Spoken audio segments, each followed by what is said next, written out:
council meeting, and I'll open with karakia. It's whānau o te kaunihera o te tai aorere, whia tu mataranga kia marama, kia whai taki kia whai mahi katoa, tu maia, tu kaha, aroha atu, aroha mai, tātou e tātou katoa, tihi, Māori ora. We have apologies from Councillor Maru for lateness. Someone like, I think other than that, we're all either present online or in the room. Someone move their apologies, please. Councillor Mailing, seconded Councillor Hill. All in favour, please say aye. There is no public forum. Any declarations of interest for anything contained on today's agenda? Councillor Kinnemont. Thank you, through the chair. I want to declare an interest in Mapua moorings. I will not be speaking particularly about Mapua moorings, but I will be speaking, having my input into other topics. Okay, thank you. So that would be noted. No minutes to be confirmed. So we now come across to the first item on the agenda, which is the draft development and financial contributions policy. And I'll come over to Briley. Thank you. Good morning, everyone. So we consulted on two main changes to the policy, stormwater detention discount and remissions for developments on Māori land, as well as some minor admin amendments. We received 13 submissions and they mostly related to those two main changes, and there was a mix of support and opposition and other feedback. At the time of writing the deliberations report, our recommendation was to proceed with those proposed changes as they were. Since then, we've done a bit more work and are now proposing and recommending an alternative change to the stormwater detention discount. And we circulated some information on that, the wording and some maps. So basically the change would be to provide a 25% discount everywhere except for 3 exclusion areas in Richmond, Motueka and Mapua. And that's because there's still significant stormwater investment needed there, in addition to any on-site detention requirements. So we can talk through those maps if you need them explained. They weren't, if you need to explain sort of the boundaries of them. There probably will be some tweaks to those once we work with GIS to align with property boundaries and any feedback you give today. But based on decisions today, we will be bringing back the final version of the policy for adoption on the 25th of June. Noting as well, there'll be the usual triennial review underway next year as part of the long-term plan development. Thank you. Okay, thanks for that introduction, Briley. Open for first any questions that anybody might have in relation to the information. So I'll come to Councillor Mailing, then Councillor Greening. Right, thank you, Mr. Mayor. Just in relation to the discounts and the areas, I was looking on the Richmond map. It appears that one of them relate to stormwater work that we're going to have to do in Washbourne Gardens area and comes down Oxford Street. Would that be correct? Because that's an area that we've got to spend a considerable amount of money in the future. And the others seem to relate more to Balk Creek. That's my understanding, that's correct. Yep. Good. Okay, thank you for that. Thank you. Councillor Greening. Yeah, just an administration matter. There was a report submitted late on section 17 review of regulatory services. And that report referred to an attached, more detailed report, but I don't see the attached detailed report. Oh, this might be related to the fees and charges. Yeah, so we will get to that, but just so whoever's presenting on fees and charges, just to clarify that. Okay, thank you. Councillor Greening. So will the report be circulated very quickly? The detailed. It's about to be circulated. Yeah, I think it is. Oh yeah, I can see it. I've got it now. Yeah. So just That's the attachment to the report. Is that not the section 17A report that was presented to council? It just says attachments at the very end going section 17A review of regulatory services, and there is no attached document. Right, okay. That one on the Rob. 27th of March. Yeah. That's it. We need to see if we would attach that. But I'll leave that to someone in administration to sort out. Thank you for raising the issue, Councillor Greening, and we will endeavour to get it circulated as quickly as possible. Anything further in relation to development contributions? Councillor Mackenzie. Thank you, through the chair. So if I could just be clear in my thinking, so am I correct in assuming that your initial recommendation was potentially more of a broad brush approach, but what you've considered now is more of a refined approach, taking into account the future investments that are going to be needed? Is that it in a nutshell? That's right. Okay, cool. Okay, thank you. Anything further in terms of questions in relation to the development contributions recommendations? Deputy Mayor Brian. Thank you, Mr. Mayor. Just a question in relation to the maps and where it says, no, all of Wakefield and Brightwater will still be eligible for the discount. Does that even apply to the, in the Wakefield area, to those that are in the Lakes, Murchison ward, or So through the chair, so stormwater DCs are only charged in the model Brightwater and Wakefield settlements. The rest of that ward don't have stormwater DCs, so so the discount's not needed. settlements? It's just those settlements where there are stormwater DC charges. Thank you.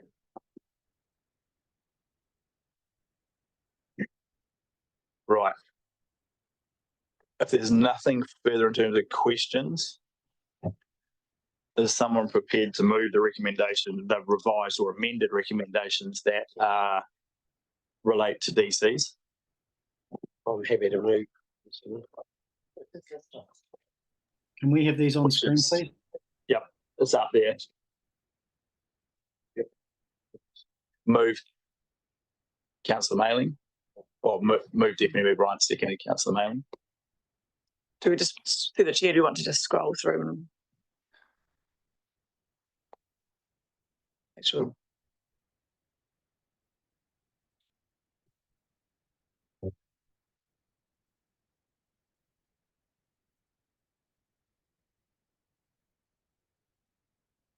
Right.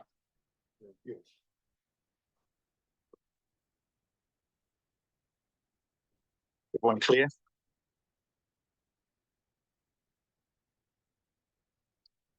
No. Just check. Yeah. So, I'll put the resolution. All those in favour, please say aye. Aye. Against? Carried. Right, we'll come across to fees and charges. So have we sorted out the issue of the attachment or not attachment? Fees and charges, attachment or not? I'm just going to on LG. Okay. This.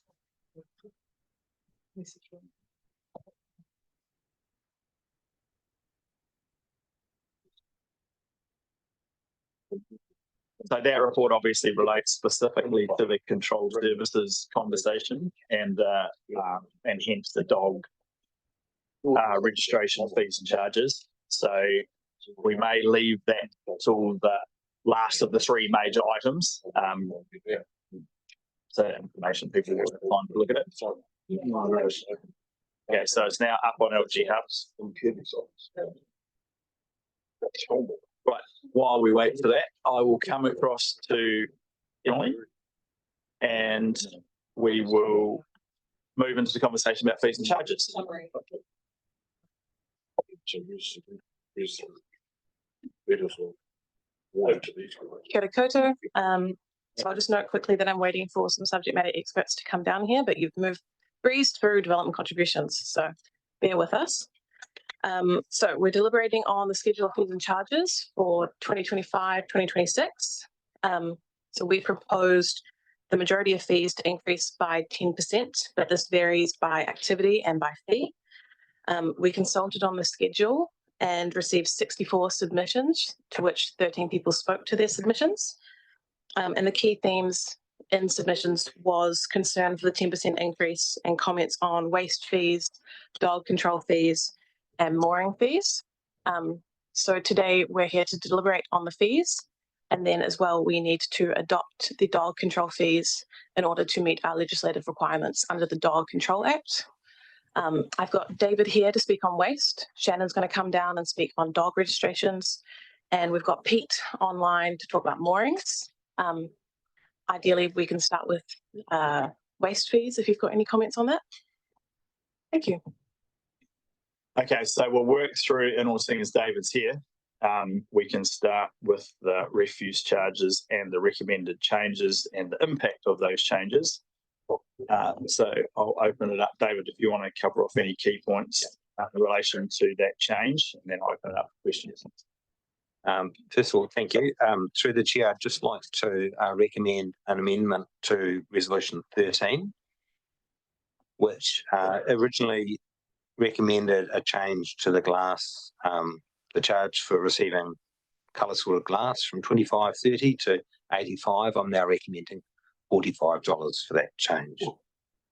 And that's followed after the publishing of this report. We did some targeted engagement with key customers around glass and received some feedback, and I can speak to that in a moment. So I thought it would be, I've also distributed a graph here which shows the largest 4 customers and tonnages at Richmond Resource Recovery Centre over the last 5 years, just to illustrate what's happening there. So I think probably I won't try and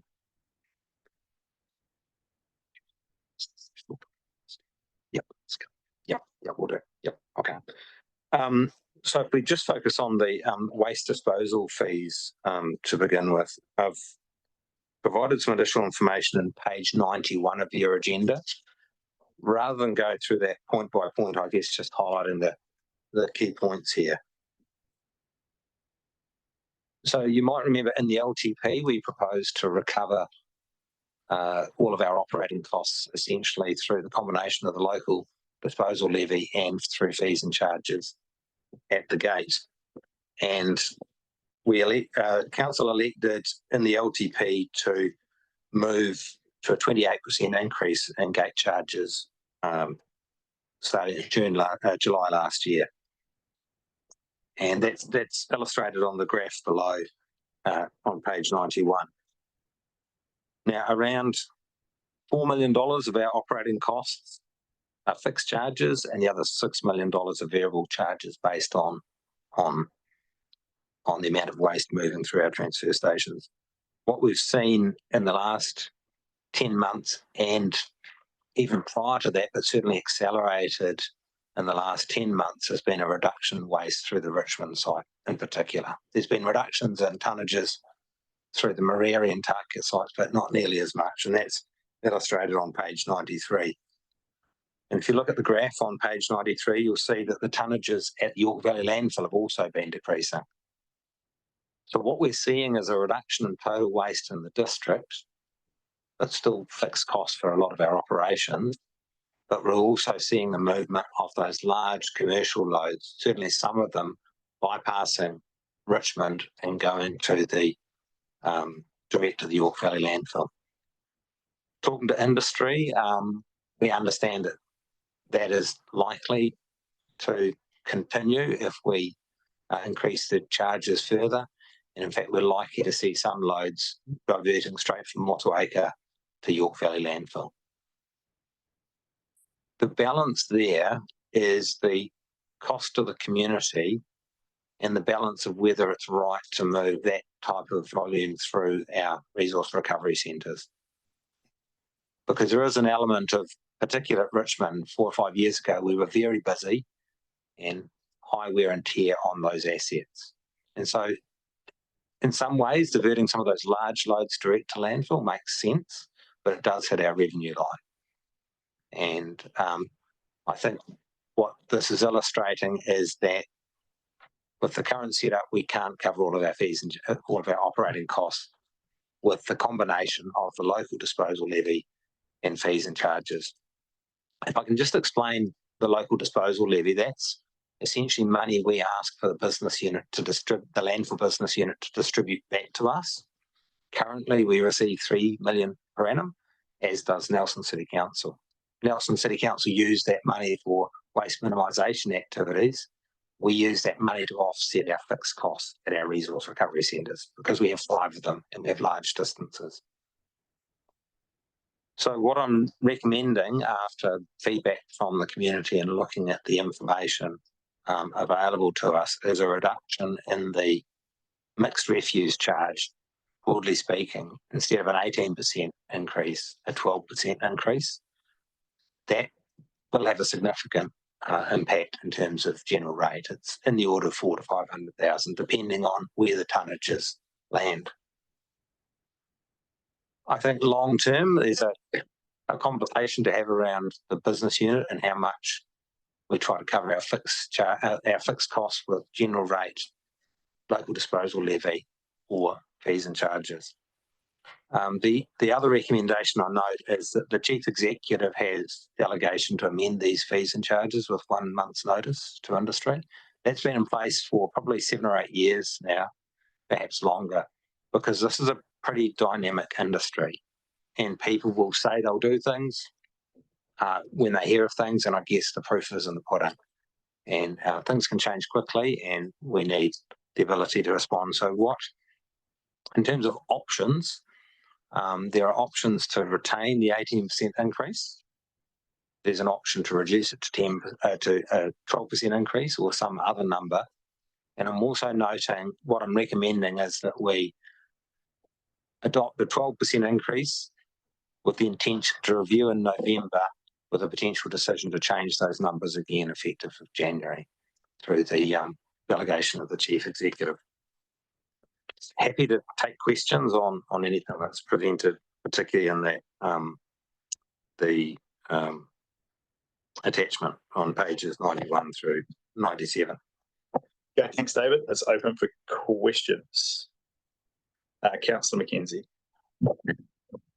So, I mean, this is quite significant, really, because it does have quite a material impact on general rates. So, I guess I take your point that it's a very dynamic situation. You're not quite sure how the customer's going to react, but what work has the governance of the business unit done in terms of looking at scenarios should this trend continue with going directly to the York landfill? I mean, hypothetically, we might have overcapitalised our Richmond resource recovery. We might be incurring too much in the way of fixed costs. We haven't looked at our variable costs. So what work has the business unit done to look at its cost structures and what the options are,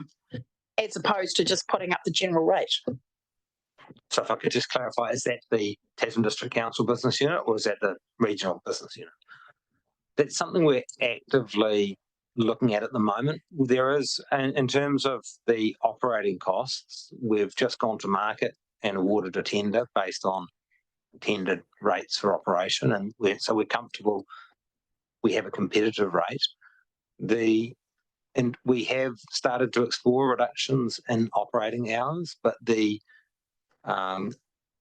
largely speaking, the contractual costs, there's a high component of fixed cost in that, providing equipment and resources and overhead. And the marginal cost of labour is actually reasonably small. So that's something we will continue to look at, but there is quite a high component of fixed cost in the operation. The Richmond site does have quite a large resource recovery component to it because all of Tasman and Nelson's recycling goes through that site. So it uses things like the weigh bridges, hard stand areas, and storage facilities for processed materials. Historically, the assets on that site have been treated as resource recovery centre assets. What we're looking at is recategorising some of those assets to understand which of them belong to recycling and resource recovery and which belong to the transfer station activities. So it could be that over time we see more of those fixed costs move into the recycling processing area.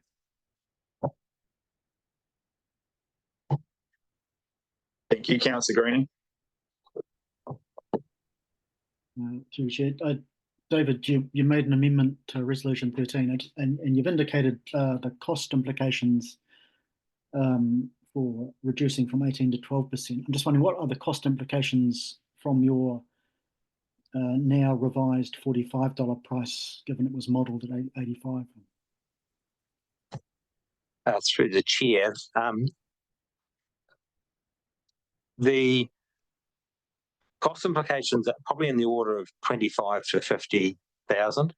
It really depends on, we have a separate conversation with Nelson City Council on their contribution to processing of recyclables. We expect that to be a fixed amount, and that will be spread between glass and non-glass recycling. What we're talking about is the less than 10%, probably 5% of glass moving through the site that's commercial. So what I'm proposing is a reduction in that fee. So it's probably something like a 25 to 35,000 reduction in income for that reduction in the glass price.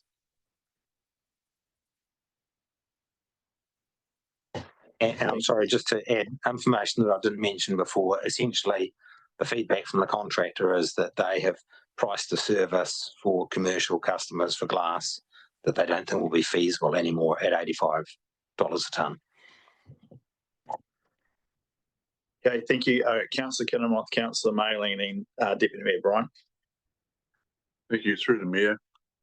David, following on from Councillor Mackenzie's line of questions, when will the governance people around the table here get a report from you identifying the potential cost savings, the options?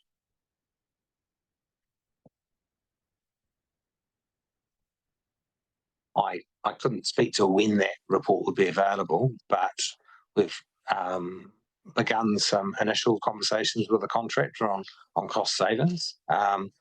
Primarily, it has been around reduction in hours, and at the moment, those cost savings are quite modest, in the order of potentially 150,000 per annum across all 5 sites. Yeah. Okay. So you mentioned before that the CEO has options to review these rates, and something might happen around about January. Do we get to see these changes in rates? Is there any discussion around the table with us about that? David. That's entirely you're entirely within your rights to give us direction on that. I'm just noting that the CEO has a delegation. Whether or not it comes to you, that's completely up to you, I think. Yeah, I mean, I'd expect it to come back to council. I think the key thing is the mechanism to do it out of cycle of an annual plan or 10-year plan. One would anticipate, unless it's a very minor change, that it would come back via council. Councillor Mailing. Thank you, Mr. Mayor. Just 2 questions. First of all, how much this drop in volume is due to the downturn in the building industry over the last 2 years? I believe that certainly some of it is. It's difficult to actually quantify precisely how much of it is related to the building industry, because how that material is coded at York Valley in particular relies on the operator coding it as construction waste. But I think from memory it's potentially a third, but certainly that would be the upper end of the estimate, perhaps more like 25%. But I think when you say construction industry, you can talk about skips, but there's also general business activity as well. So I think if you look at the graph on page 93 of the attachment, you can see that reduction in York Valley overall as well. So the total tonnage to landfill is pretty much mirroring what we're seeing at Richmond. So certainly some of it will be going direct to York Valley, but some of it won't be happening at all. And the next question is a little bit different. What's our total input into the waste area from general rate? Because you're basically saying we're going to add 400,000. Well, we could add 400,000 at a future meeting. So what is the general rate putting in now? So in the long-term plan through the chair, it was in the order of, in terms of the waste operations, so resource recovery centres, it was in the order of just less than 100,000. I'd need to go and check the figures for the draft annual plan, but I believe it was more like 400,000, but I'd need to go and check the draft annual plan for that. In addition to that, we do have the, if you like, the public good components, which is closed landfill management, illegal dumping, and that pretty much covers it. And hazardous waste that also covered by general rate. But so for these resource recovery operations, around 100,000 in the LTP, I believe 400,000 in the upcoming annual plan, but I need to go and check that. So just for clarity, the 450 circa would be on top of the 400 circa 400. So effectively, we would have moved from almost zero subsidy from the general rate and waste management to nearly $1 million.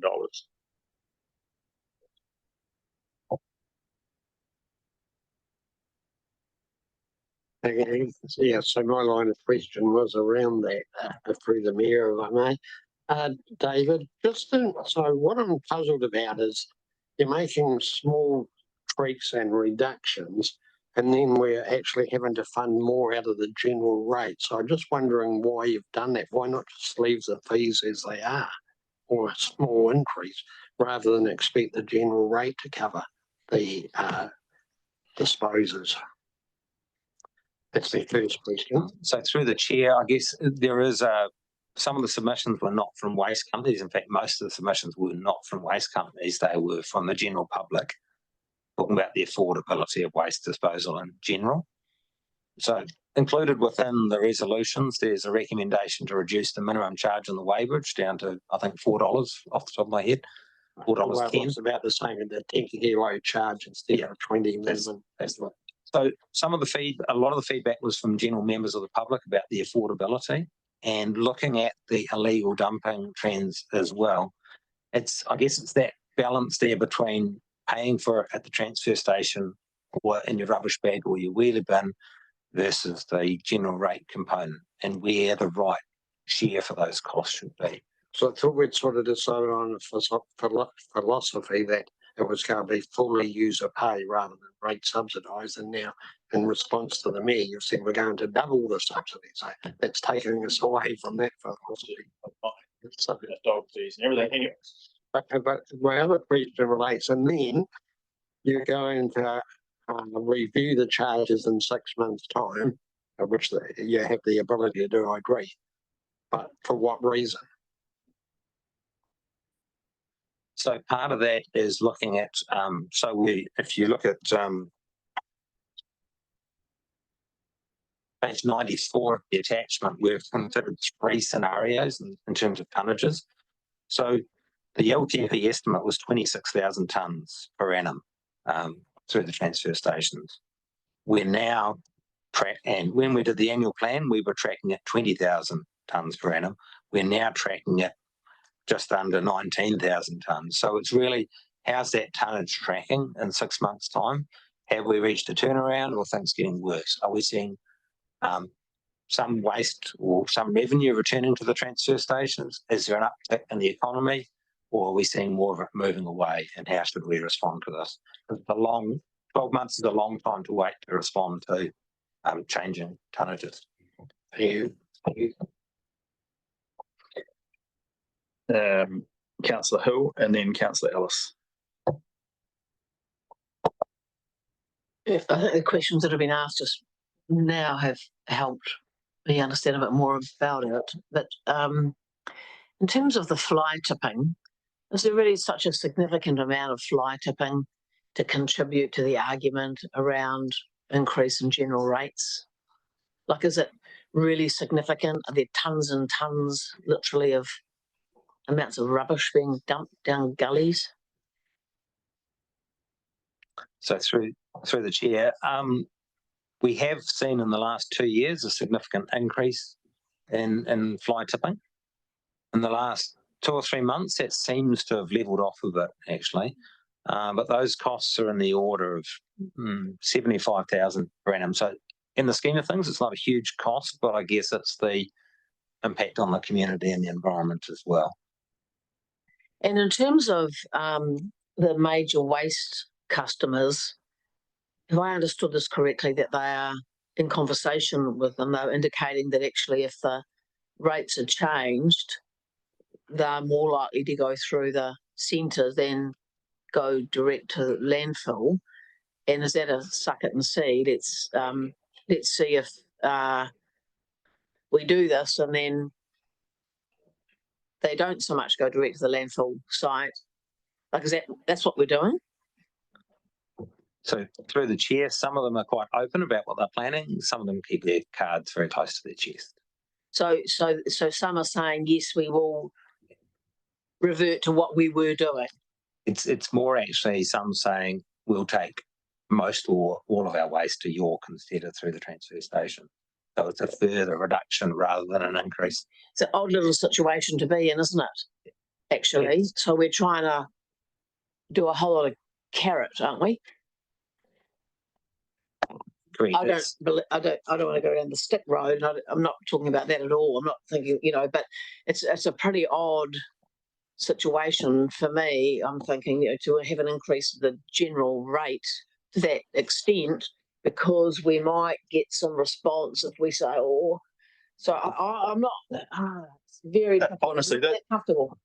This has been a dilemma for 20 years. So at various times in the last 20 years, we've had the debate, which the only way of solving this, as long as we're in competition with them. So we're both the landfill provider and a refuse collector and a recycling provider. We have discussed multiple times getting out of being the one of those things, and then saying, actually, we don't need transfer stations. Take it all straight to York Valley. That's what you want to do anyway. We're running a massively expensive system where people can go and drop it off. We're selling bags. None of that is necessary. You could just leave it all to the market, and all we do is provide the ultimate solution. But I've been through various times that's been suggested publicly, and we get the, oh, you can't, oh gosh, you can't get out. And then the routes that the private providers want to provide the service to reduces because they only want to go to the places that are most cost effective to deliver. And it's a great big nightmare. So this highlights the complications of this job and this role when you're trying to both provide a public service and run a commercial operation and trying to manage the costs while you're in effectively competition with the private market, who is, providing wheelie bin services and other collection services. It is a nightmare when you rely on volume as your source, because actually the reduction in volume is a great news story. Like in most circumstances, we'd be saying, oh my gosh, in a growing region with all of these challenges, our overall refuse generation has dropped by 20%. From 25,000 tonnes to 19. 10,000, but it is anyway more closer to 20 now. So exactly. So good news story turns into nightmare scenario, because as a result of exactly what we're trying to achieve by having user pays is to reduce waste. Just like by charging for water, we want to reduce the amount of water consumption because that's a good thing. The result is you have to put up the cost of water because that's how you charge for it, is via volume. So we can inevitably, we're going to have to debate this particular thing, the tweaking, and I tend to get, we're making minor changes, and is that going to make any difference to where most people take their rubbish? $5, $3, $7, probably not. But the big conversation is, do you want the structure that we currently run, which we've run now pretty much forever, because people see refuse disposal as a key core council service. And when you suggest getting out of it, you'll get a reaction, which is, not positive usually, certainly historically. But as we can see, the cost of staying in it is not going down. In fact, it's going up. We're not debating reducing the cost of the service provision. We're just debating which people to take it from, i.e. the direct user or the general ratepayer. So when people raise the cost of the service as a key issue, that's 100% the problem, is the cost of the structure that we are running. We're just debating, how to get the revenue. and none of those are good options. Anyway, Councillor Greening. I know what my recommendations is. We've been down this path before. We should get out of it, but that's not on the table. It's not on the agenda today. Councillor Greening. So at least we do agree that it does look like a good story in terms of waste reduction. But I think I just listened to the conversations around the table. Oh, this is going to generates, and generates will have to increase. And I know that's the mentality around the table. But it also means, if you look at it a different way, that is a $1 million, if it is going to be $1 million across to general rates, a $1 million reduction to keep rates under control. I know this is rather radical, reducing costs, but other councils are being confronted by this already. You only have to look over at Napier, and they are seeking to make quite substantial reductions in their cost framework and architecture. So this is all driven by the fact that we haven't reduced our costs sufficiently. In fact, our costs are going up, and so you're having to increase your rates quite substantially. And it is all the way through the submissions. All these increases are totally unaffordable. And arguments are made that, you know, this is consistent with local government cost index, except local government cost index for 2025-26 is only 2%, not 10%. So it's not surprising that you're getting people suggesting these increases are ludicrous, are unaffordable, are not realistic. And it's a reflection of, in my opinion, unsustainable cost increases within the organisation. And this is what's driving us. And there needs to be a total reframing of the solution, which is to look at the business model itself. And I know Mayor King has already tried to indicate there is an aspect of this, but it's only a small aspect of the overall problem, which is the escalating costs of this organisation and the mindset here to go after more revenue rather than reduce costs.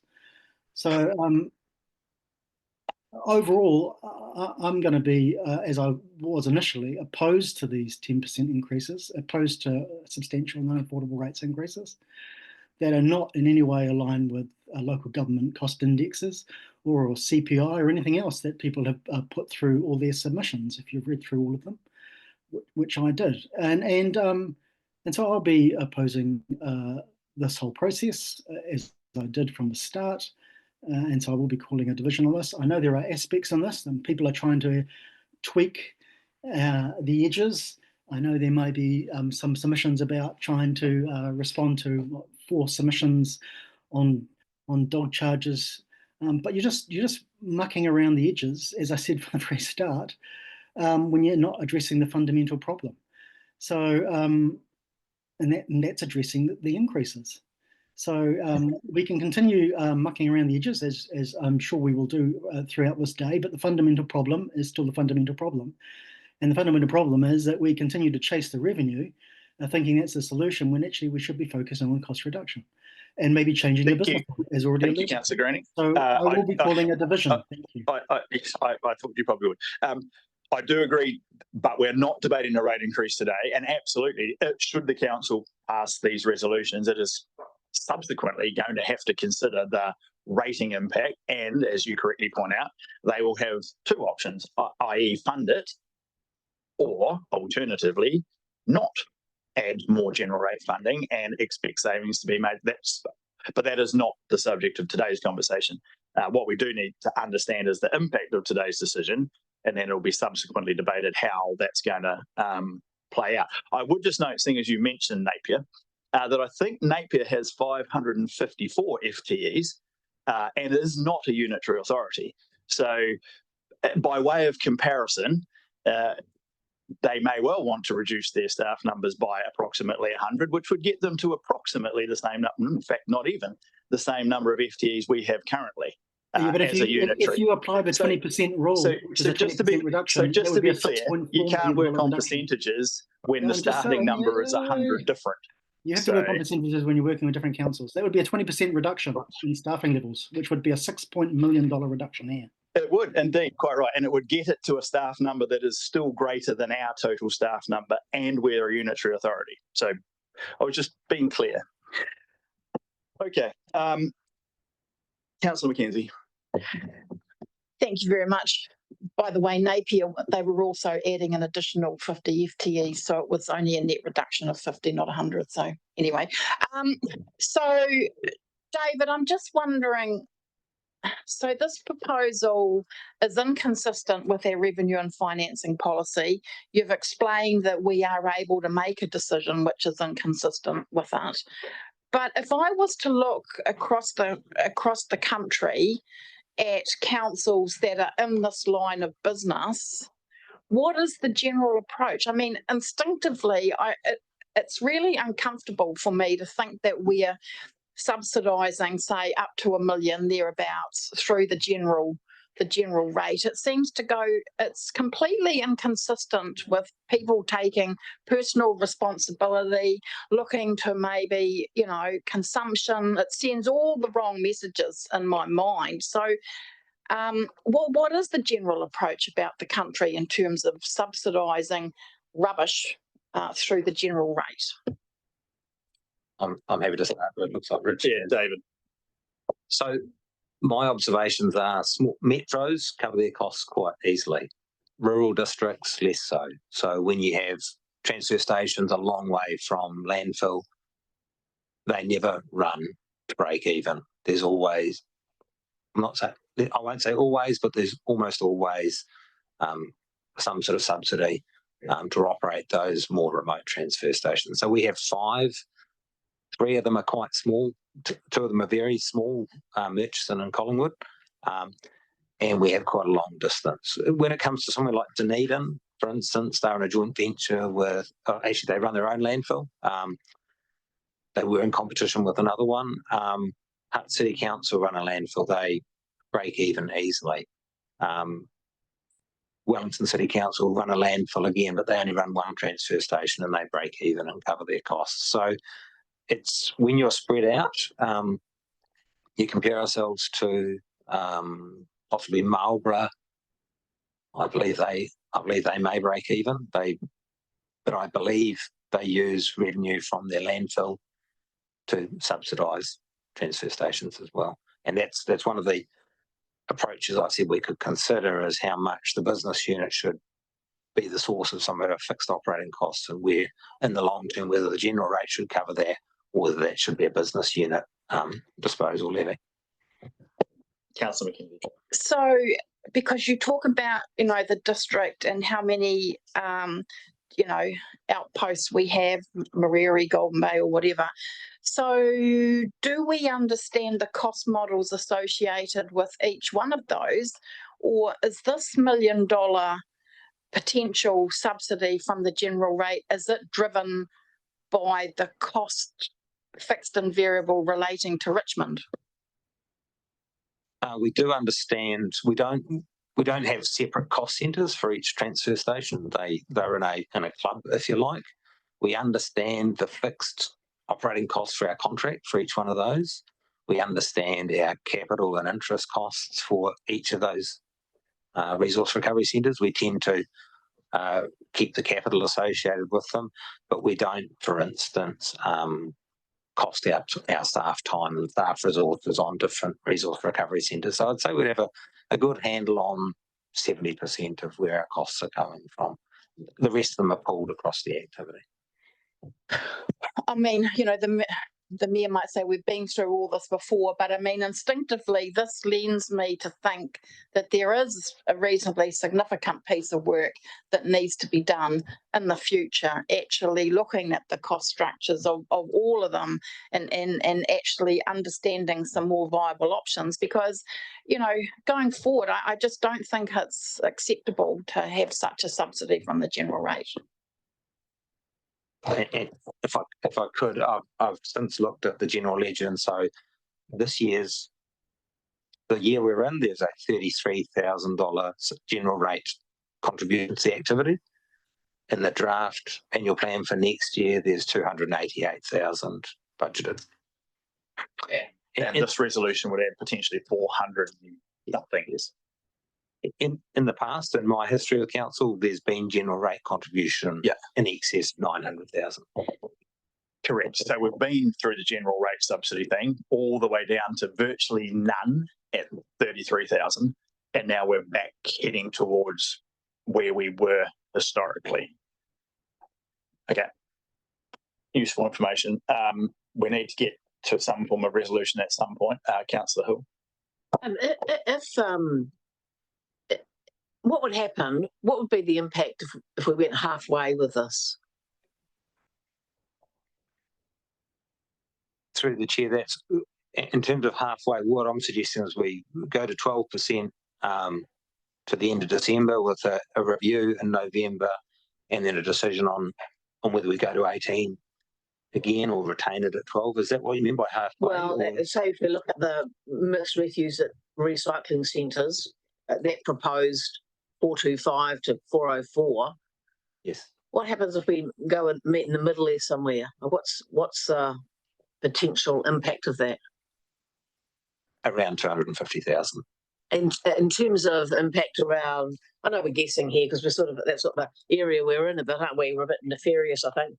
But, you know, in terms of the large waste people and fly tipping, and like, is there a way to be sort of half a carrot here?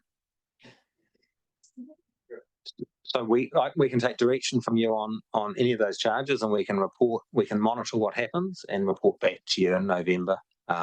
So that would be something like, what are we? It's probably a 16.5% increase instead of a 15% increase.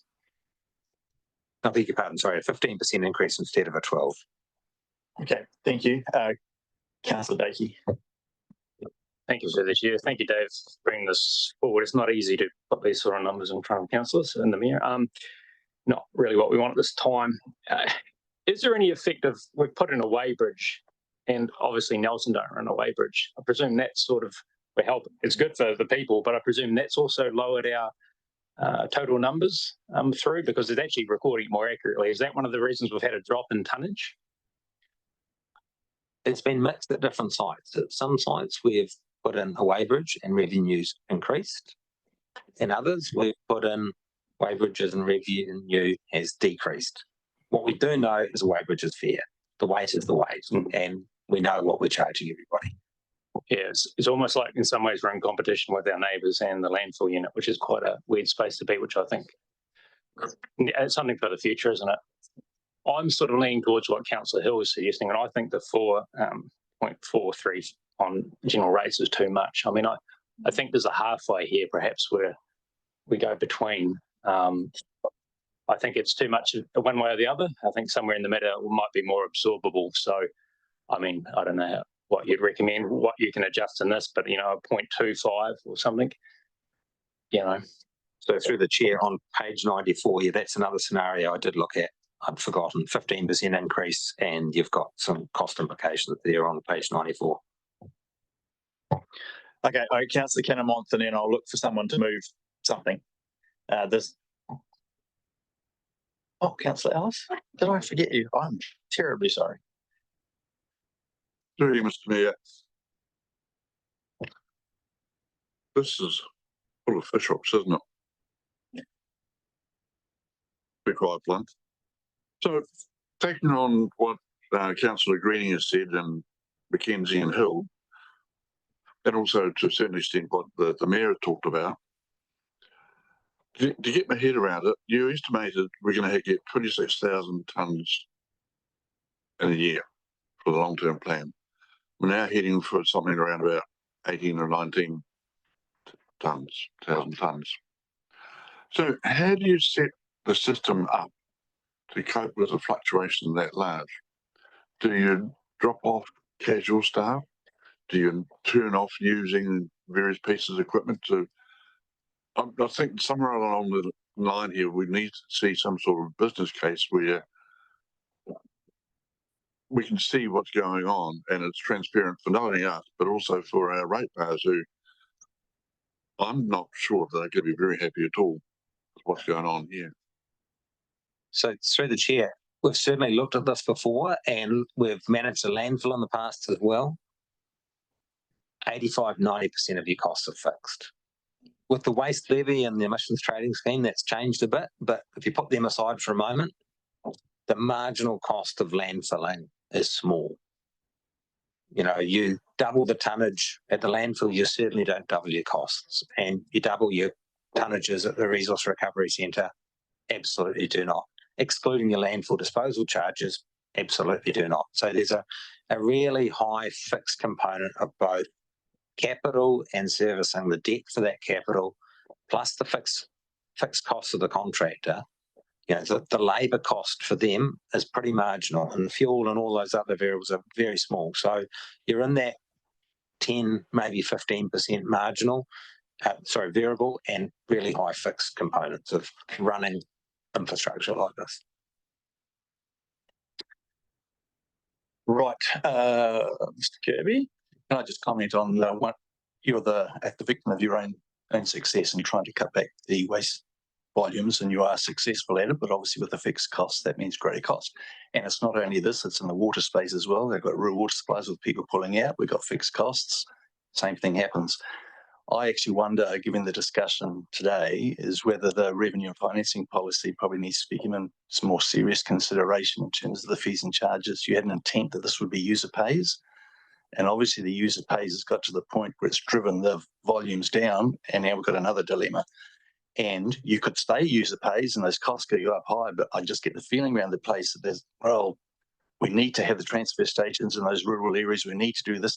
There's a bit of public goods kind of swinging back in again about having this service available. So it may actually be that your revenue and financing policy needs to be revisited and identify that there is a general rate component of this, because it's good to have the service across the district. So I'll just comment on that. I think through the long-term plan, it will necessitate a review of the revenue and financing policy should volumes continue to be low and there is an expectation or a necessity for it to be subsidised through one form or another. As David's highlighted, there are other ways than the general rate potentially. But yes, it will definitely need revision. Councillor Ellis. Thank you. Round and a half, isn't it? I'm sorry, I just haven't been able to work out in this, and it's probably something I should have picked up on, but I honestly can't remember. What impact has the building materials recycling scheme had through this, and where are we at with that scheme at this time?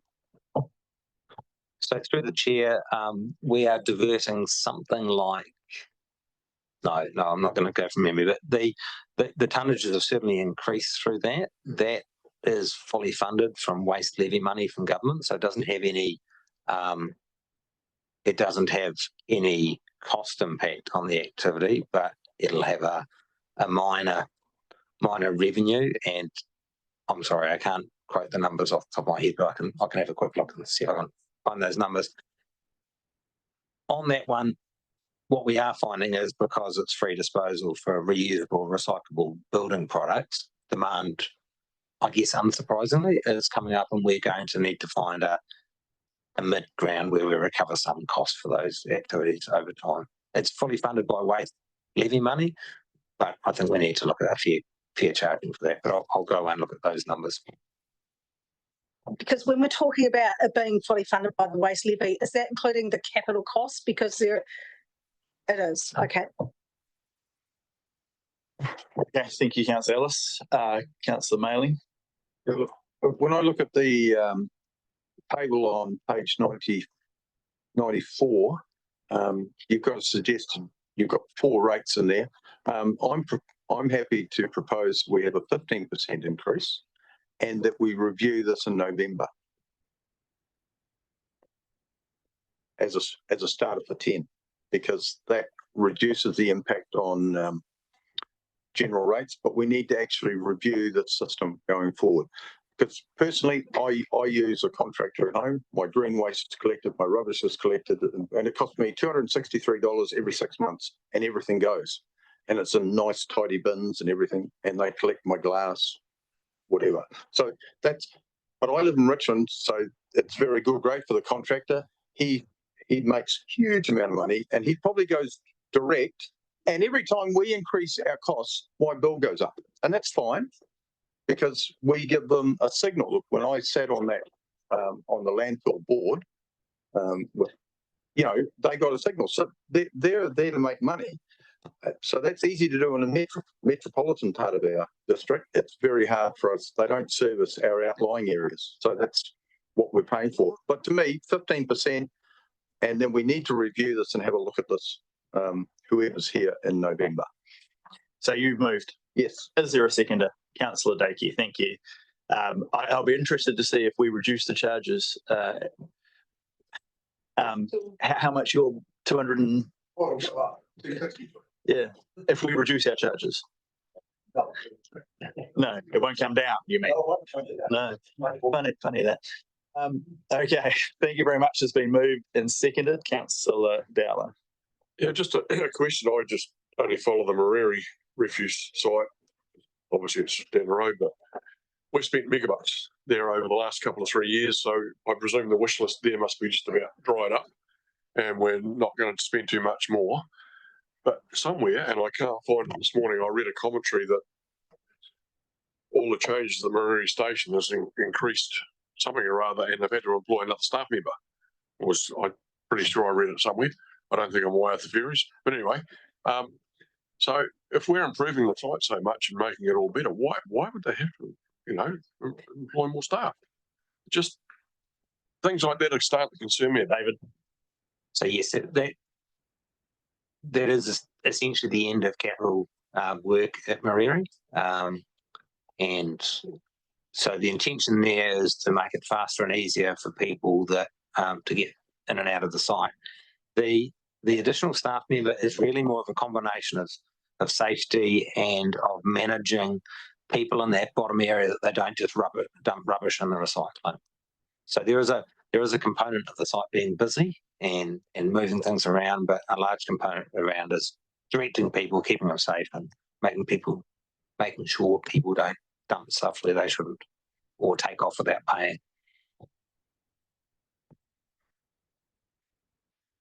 Okay, just for clarity, the resolution that we have here has very specific dollar figures. The resolution that's been moved would change those dollar figures, I presume, because this is not the 15% moved, correct? Not the 12%. Sorry, this is not 12 is proposed. And so that Councillor Maley moves 15. So question process, the dollar figures listed here are based on what percentage, or do they not relate to any percentage at all? So the dollar figures for mixed refuse are based on 12% increase. So that's resolutions 5 to 9. Yep. Are based on 12. Also 5 to 9. 3 as well. So those figures all have to change in this resolution. This would be So, did you? David. I'd be happy to, if you take a morning tea break, come back with some numbers on 15%. Righto. So I think that is the key thing. So the resolution, the figures in the resolution match what's been moved by Councillor Maley and seconded by Councillor Dakey. Does anyone have Councillor Hill? One clarification about, I understand what's been moved in terms of specifics, but in terms of which of the, we've got a whole lot of numbers in terms of the resolution. So I just want a clarification around what Councillor Maley has actually moved in terms of 4 to 9, 2 to the whole shebang. So he's moved 15%, but across everything, we're going to break for a cup of tea. Yes, I understand. But looking here, the resolution we've got 1 and 2, which relates to receipts. Then we've got waste management fees, 3 to whatever. So I'm just wondering whether, and then we've got into dog fees. So I'm just wanting to know what aspect of that whole list of resolutions so just refuse. So it only affects that. So it's just the waste management charges. So just to be super clear, so the fees that are in resolutions 5 to 9 are the ones that we will be changing from 12% to 15%. There are resolutions 11 to 18. Some of those include figures and they will not be changing from what they're proposed because they're not proposed at 18% and they're not mixed refuse. Right. All right. So when we come back, the figures will have changed, reflecting the intention of the mover and seconder. And then we will have an opportunity to look at those, have a brief explanation of what's changed, and then we'll look at the resolution. Councillor Greening, before we break. Just to clarify, I've called a division for all resolutions, so I don't have to repeat myself.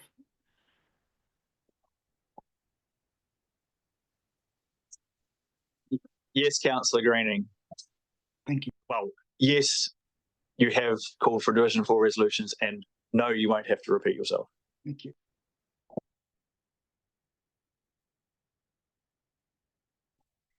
Councillor Kinamon. The figures have been amended accordingly, and that applies to a number of the figures contained between items 3 and item 9. The balance of the resolution, which contains a number of changes around wording, etc., not impacted by the change from 12 to 15%, remains. Are there any questions that anybody has before I move to put the resolution by division? Councillor Kinamon. Through you, Mayor, I spoke to Councillor Manning before about his resolution that included a review process. That includes it. So if you go to 19, so review. So the CEO has the delegation, which is just effectively stating a matter of fact as set out, but it's now including, and that a report will be brought back to the full council. Anything further? Councillor Greening. I was just going to say, could it be put on screen for the benefit of the public? But I see it just has been. Right. Thank you. So it has been moved and seconded. There's been a call for a division. So I'll ask Robin to now call the division.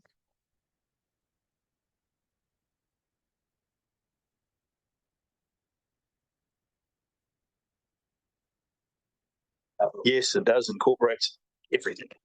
So we only have to have one division.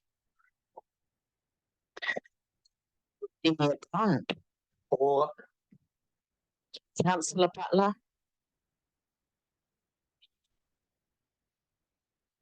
You're up there, I think.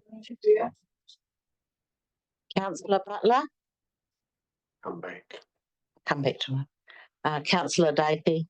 Or Councillor Dowler. or Councillor Ellis. Or Councillor Greening. Against. Councillor Hill. For.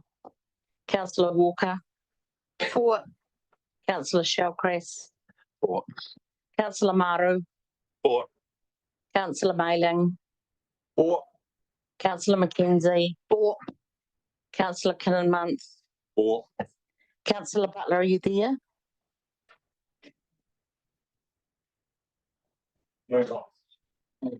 Mayor King.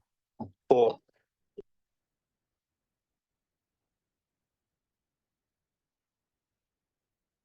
The resolution is carried.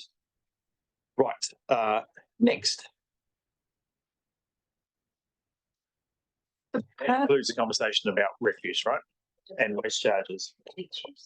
She's lost her connection. She's. Okay. Can you do that? You can't, eh? No. So we'll note that it was full, but it won't be recorded in the resolution because we can't have voting by text. Well, it is, but technicalities are everything in this job, as we know.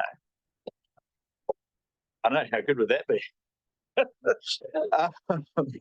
Righto. Next item, dog registration fees.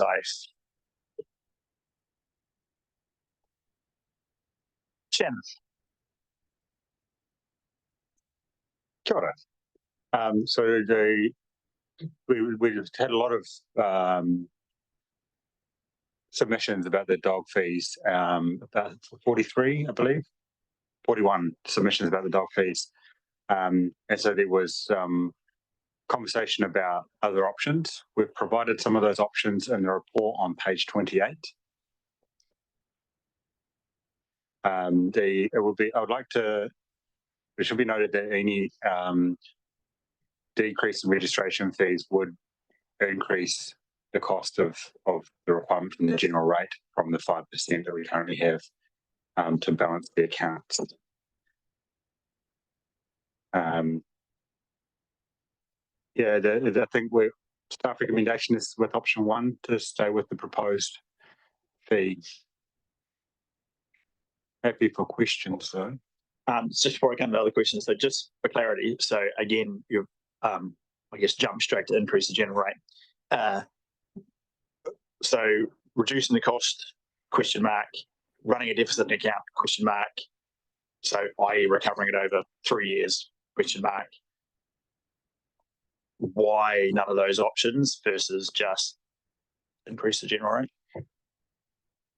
We could run it as a deficit, but it would need to be funded through debt, which would then be a larger impact over a longer term, requiring a higher fee in the end, sort of going to recover that cost. Yep. And cost reductions, no place for cost reductions. No, it's running pretty lean as it is. Okay, now open for questions, comments, and/or feedback. Councillor Maru. Thank you, Meg. Councillor Ellis and Councillor Daly. Thanks, Chad. So one of the things I thought we were going to get was a budget.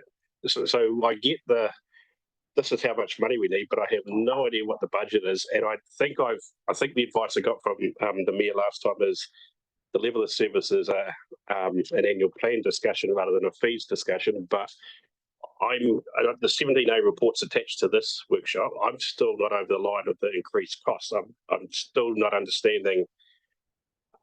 What I'm assuming is that we have increased the level of service because it says that in the 17A report. I don't ever remember us saying that we wanted to increase the level of service.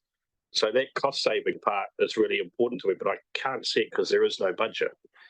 I just thought that was the conversation we had last time about a full budget coming back, and there'd been in the submissions, submissions from submitters that had asked for a budget about the costs as well. So I'm lost really. I guess I would have liked the opportunity to see the full budget to understand where costs could be reduced and to understand what levels of service have increased, and which is referenced in the 17A report. So it's a whole lot of questions in there, really. Let's start with the first one. What services have been increased that's mentioned in the 17A report? Through the chair, we do proactive enforcement now. We're actually out being on beaches and in the problem areas where we've got a sort of a more active compliance schedule now. So as opposed to being reactive and only responding to complaints, we're now out doing patrols on beaches and public areas, that sort of thing as well as our education programs are in the works. Thanks, Shannon. And I guess just my question too, I'm not sure where we've looked at reducing services across the board, where we decided to increase the level of service in this particular aspect at a cost. So that's where I'm struggling with in terms of fundamentally, I'm not against some general money paying for dog control. So the more I've thought about it is that dog control response is there for every resident of Tasman. And I'm sure there's a number of people that are non-dog owners that make a complaint or a concern about a dog that's probably not always a concern that's a concern. But like noise control, we don't recover those fees. We don't recover freedom camping fees. So the service is available to every ratepayer and there's a cost to that. So as a non-dog owner, I'm actually happy to pay something in my general rate towards being able to call a concern if there is. But I want to understand what the budget is. I want to understand where we got to the level of increased service. Maybe some other questions will help me get there. Right. So in terms of the budget question, I presume there is a breakdown of staff costs, other costs, etc. Which yes, there's a a breakdown. I don't have it with me right now. I believe Paul has a copy. I could get a copy from him. Provided. Pardon?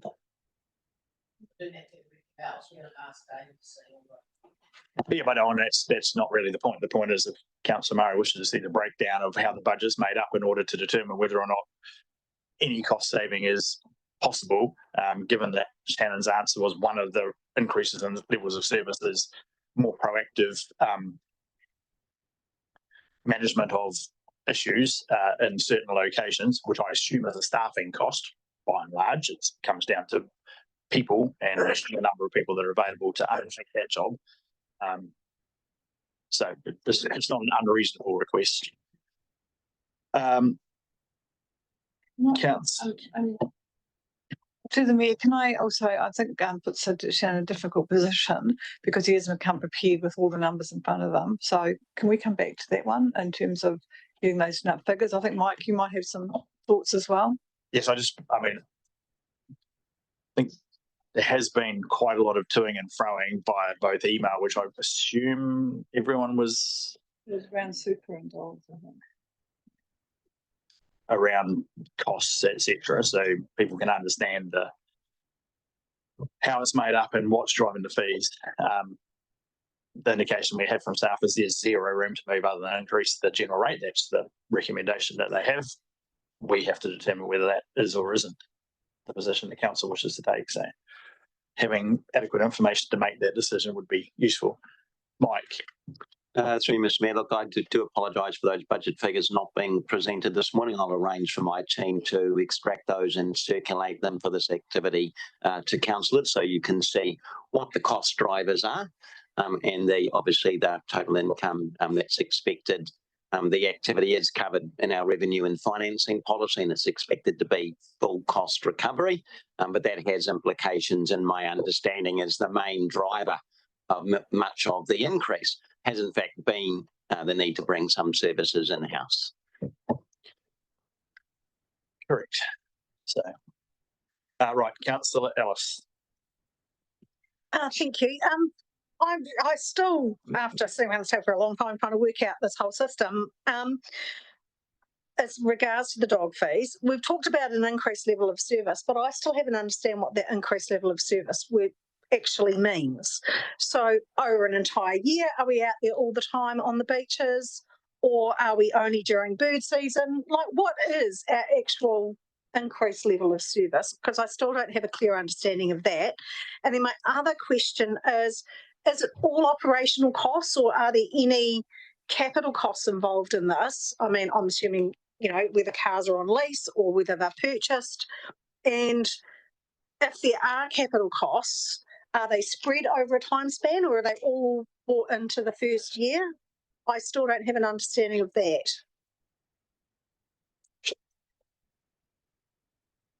Mr. Chair, yes, there's capital costs included in that, but it is spread out over 3 or 5 years. I'll get the numbers to confirm that.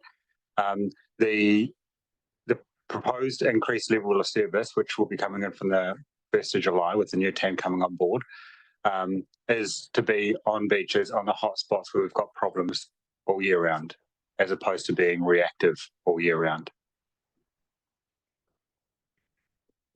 Thank you. Councillor Dakey. Thank you, through the chair. I've got an amendment to propose to number 20, which will essentially lower the charges for people with a super gold card from $90 to $50. This will affect the recovery of costs for this particular function. However, I believe the targeted relief for these residents would be worth it. 60% of people on a super card over 65 are living on a fixed income essentially, and they don't have the ability to absorb these things as easily as others. So I think for a lot of older people, their dog is often their sole companion, and it's often their greatest source of physical exercise. So I recommend everyone to support this.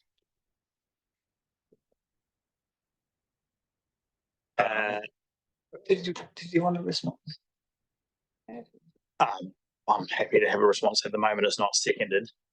So is there a seconder?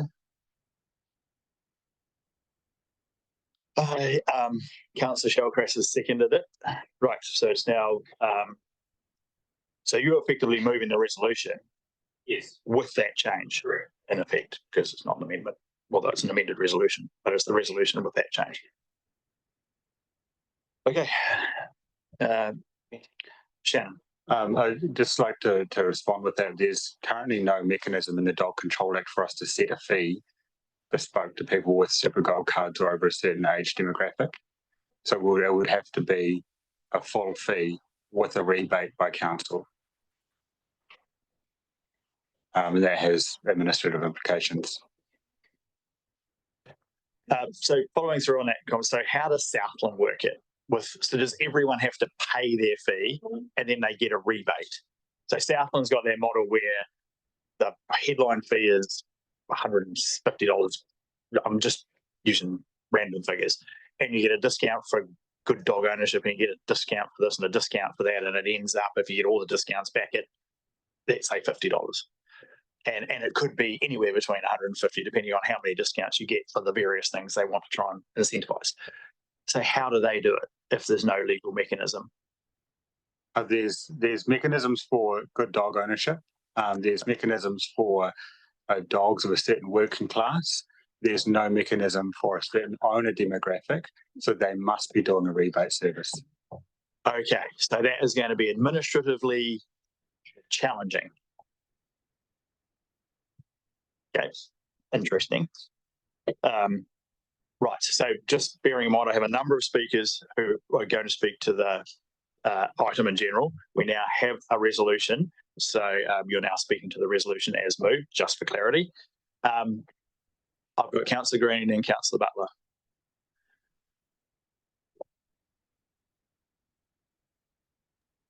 I've got just about everybody on the list, so. Yeah, so certainly understand where Councillor Dykey is coming from. Certainly admirable, but I think the technical difficulties and also this is effectively shifting the costs from this particular segment to some others, and I really do struggle to see how this particular segment is more deserving than any other segment, and how big this segment is unknown. Staff have even suggested the segment could rapidly increase as people realise this is a loophole. So just from an administrative perspective, because I don't want to see more administrative costs, I do, and we don't have an assessment yet of what the costs are. I think generally, I think you've got insufficient information to support it. But regardless, I'm not supportive of any of these increases. I do challenge, particularly the dog one. We've heard that the increased service level is effectively more active beach patrols. So apparently we're buying 200 Ks with more active patrolling, because that's the increased cost between the tendering bids and the in-house service level, because I have seen nothing else that suggests, and we have not heard of any other increased service levels, which I don't think we agreed to, but anyway, there they are.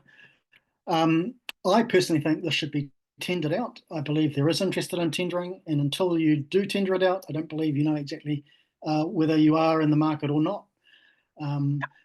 I appreciate that, that there was someone in this space, but as has been fully explained in previous occasions, that person was effectively suffocated out of the role of handing over a business because you put them on such a short contract. I think Councillor Greening, so just before you go from what is a reasonable point in terms of cost and charges to slightly less reasonable about the termination or the finalisation of the contract provision and terms like suffocate people out of. Sorry, I should quote John for that. But yeah, okay. I think there has been clarity over the conclusion of the contract and quite a lot of debate about the possible options.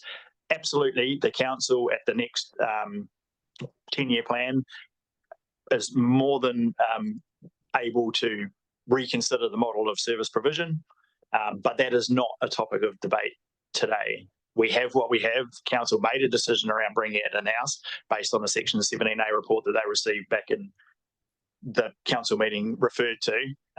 That is what we currently have to deal with. So there's not much point going back over the contracted Okay, well, out I'm just model. saying, as a governance group, we can revisit that and decide otherwise, but if the majority is still pursuing bringing in-house, so be it. I don't support it. I think there's a more cost-effective way of doing it. I don't believe you're getting value for money for the so-called service increase.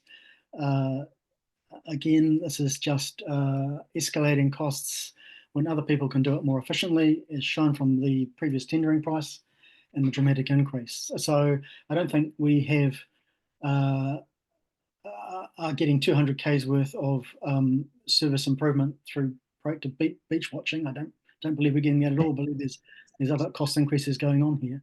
So I don't support this.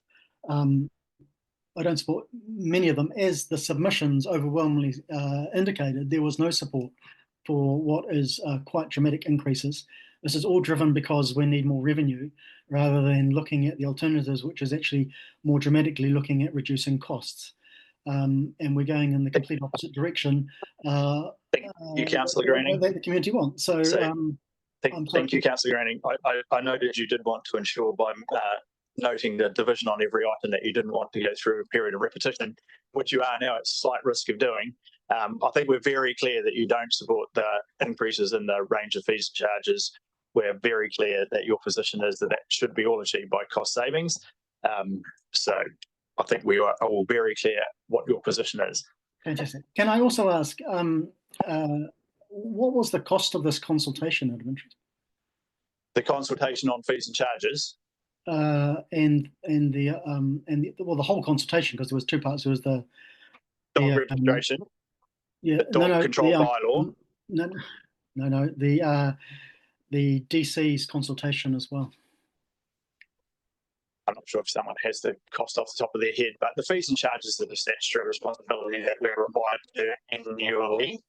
Yeah, well, I don't have that. And I mean, a lot of it is staff time, and so I guess there's an opportunity cost there, but it's not additional cost. And the development contributions was a choice we made that was not statutorily required for us to review our development contributions. Correct. That came out of some submissions to the LCP, and you weren't able to kind of probably consider the suggestions that were being made at that point and make a change. So you requested a further review, which is what we've carried out. So could I ask that the cost of the consultations just be circulated so we get a good idea, because we often are asked about the cost of these consultations and we never really get an exact answer. So it'd be useful in this instance, because I know some submitters did ask this very question.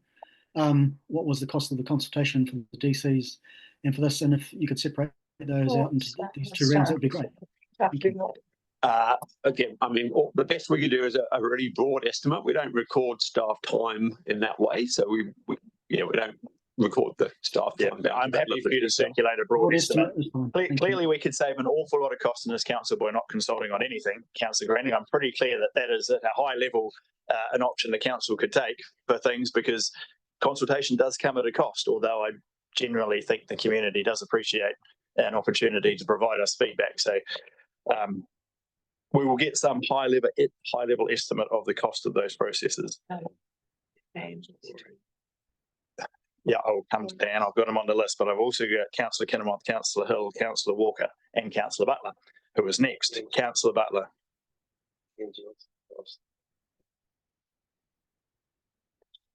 She wants to explore internet connection. Okay. Councillor Kinnamoth and then Councillor Hill. Thank you. Through the chair. My question is more about a process where Councillor Mauro here has asked for a budget breakdown of these costs, and yet we're rushing through to this legislation, well, this through now. We haven't had a chance to have a look at this budget yet, so can we delay this until Thursday this week, next meeting, when we have a chance?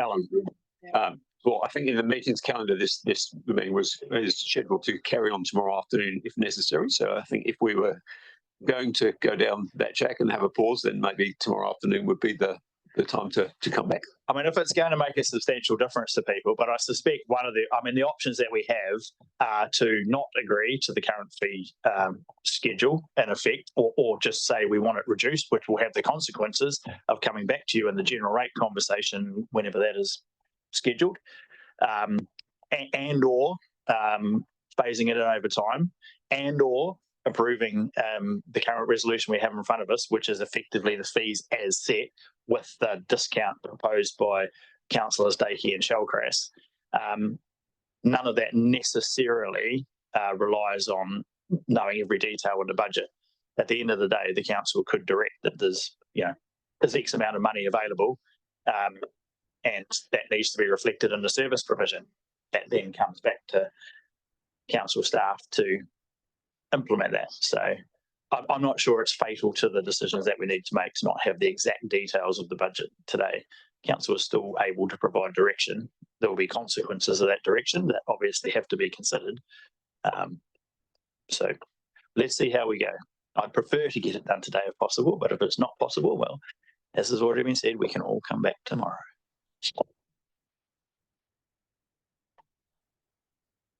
Okay, through you, Mr. Chair, Mayor. I want to make sure that there's recovery of reasonable costs, not only in dog control, but in the moorings and lots of other things. I thought you weren't going to touch on the moorings. So just to be clear. I didn't say moorings. I did, but I'll take that out. But through you, Mr. Mayor, and other aspects of what we're going to be discussing today. That's better, yes. So that's better. Please delete anything else I've said.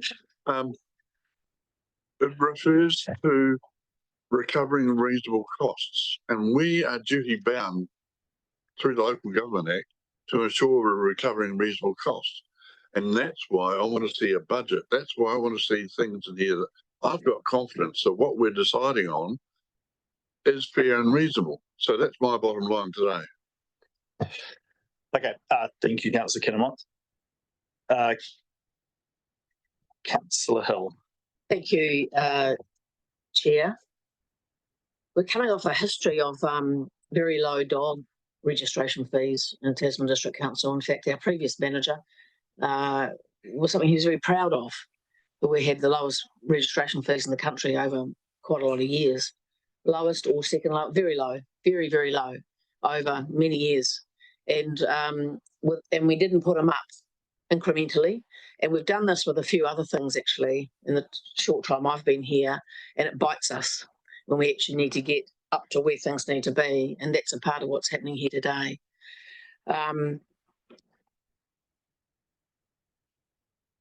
We do have a cost recovery user pays approach to this, and it'll be good to see the activity, and I have no reason to distrust that when I'm told that things are run pretty thin on this. I think the notion that the people that let the contract go, part of that was that they couldn't do it for that amount of money. So I think that it's a bit of a red herring, but we have made a decision as a council to bring this in-house, and that's what we have today. Whatever future decisions might subsequently happen. In terms of the business about super gold card holders, so I'm one of those, and should I have a dog, which I don't, or 5, which I don't, I wouldn't need that reduction. So I think I feel like that, while I understand the sentiment, I think there are many other people in our community who are just on thin ice in terms of getting by in life. And I don't think that we're in a position as a group of governors here to be working out which groups that we can identify and pull out and say we're going to help you more, alongside the fact that we can't do that anyway, other than a rebate system. But if I think about someone who's unable to work, has been unable to work for a long time due to mental health issues or other wellness issues, got a dog, really important for them, companion dog, someone over 65 years of age with a super gold card, there's not a preference in my mind. We can't pick and choose around that. And you know, and given that there are super gold card holders who don't need a hand with the registration fees, so for that reason, I won't be supporting this resolution. And I was just trying to work out this morning just how much it would cost to feed a dog in a year, and I imagine it's a lot of money. So I suppose this comes into, it's a part of the cost of having a dog. But I would like to foreshadow that should this resolution be lost, that I would move the resolution, the original resolution that we had up there. Okay, thank you, Councillor Hill. So we are speaking to the resolution that's been moved. The significant difference is the proposal around reductions for super gold card holders. I've got Councillor Walker, Councillor Mackenzie, Councillor Shellcraft, and Councillor Manning. Thank you, through you, Mayor. I still sit here questioning, how did we get to a point, like I get the whole tender thing and I get we brought it in-house, rightfully or wrongfully, but I sit here questioning, at what point did we give you a direction to say we wanted to increase the level of service where we are now proactive, doing beach controls, upping the ante on what we're doing? I'm a little bit lost as to when did I sit here and say, let's increase that level of service? I got that we had to bring it in-house, but when did I actually have a voice around we're upping that level of service? That's one thing. And the second thing is, you know, if we were being fair and reasonable right across the whole demographic of our district, I wouldn't be able to support what's on the table at the minute, because I know many people who are under the age of 65 currently struggling, but their four-legged friend, which I'm not a dog owner, is their vital crutch to get them through currently. But about the level of service, where's that come from? And also, just where Councillor Murray and others have come from, when we sat here and we had the hearings and we made it really clear we want to know what these budgets were. I'm really keen to find what that budget lines look like. Thanks. Sure. Through Mr. Chair, the Mike's spoken to the budgets, and hopefully they'll be circulated shortly. In relation to the level of service, that's part of the so not so much a consequence, but part of the perks of it coming in-house is that we have more control over that level of service, as well as over the running of that service and how it's in mind with and in line with what council wants, as opposed to more of a reactive complaint-driven process. It's also part of the Dog Control Act that we educate and that we look after the public health and safety. It's been brought up a lot during the bylaw process that there's a lot of dogs on beaches uncontrolled. There's a lot of attacks uncontrolled. Being out there, being proactive where these problems are is one way for us to reduce that those complaints and those problems being a huge driver of our complaints process and work brought in. And Animal Control Subcommittee sees a lot of this at the moment. And just for clarity, was the increased cost of in-house provision clearly spelled out in the Section 17A report to Council, where Council effectively approved the bringing in-house of the service? Yes, it was. So that was the opportunity where the Council debated. It is very clear, if you look at the options that were outlined in that report, option 1, Council's regulatory function is delivered in-house. Advantage, increased levels of service for the community. Accountability and health and safety obligations can be easily monitored. Disadvantage, increased costs. So